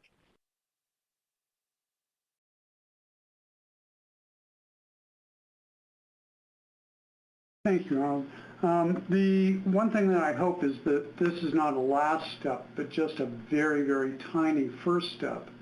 And that I really hope that Pfizer and that the national research agencies, NIH, FDA, CDC, do put serious effort into seeing how we can improve the use of this vaccine, particularly in these younger age groups, or the J&J vaccine, for example. How can that be improved so that the public has more confidence that we are authorizing a vaccine that is as possibly safe and protective as we can get? And I think it's too easy for these institutions to simply say, well, we've gotten over the hurdle of it.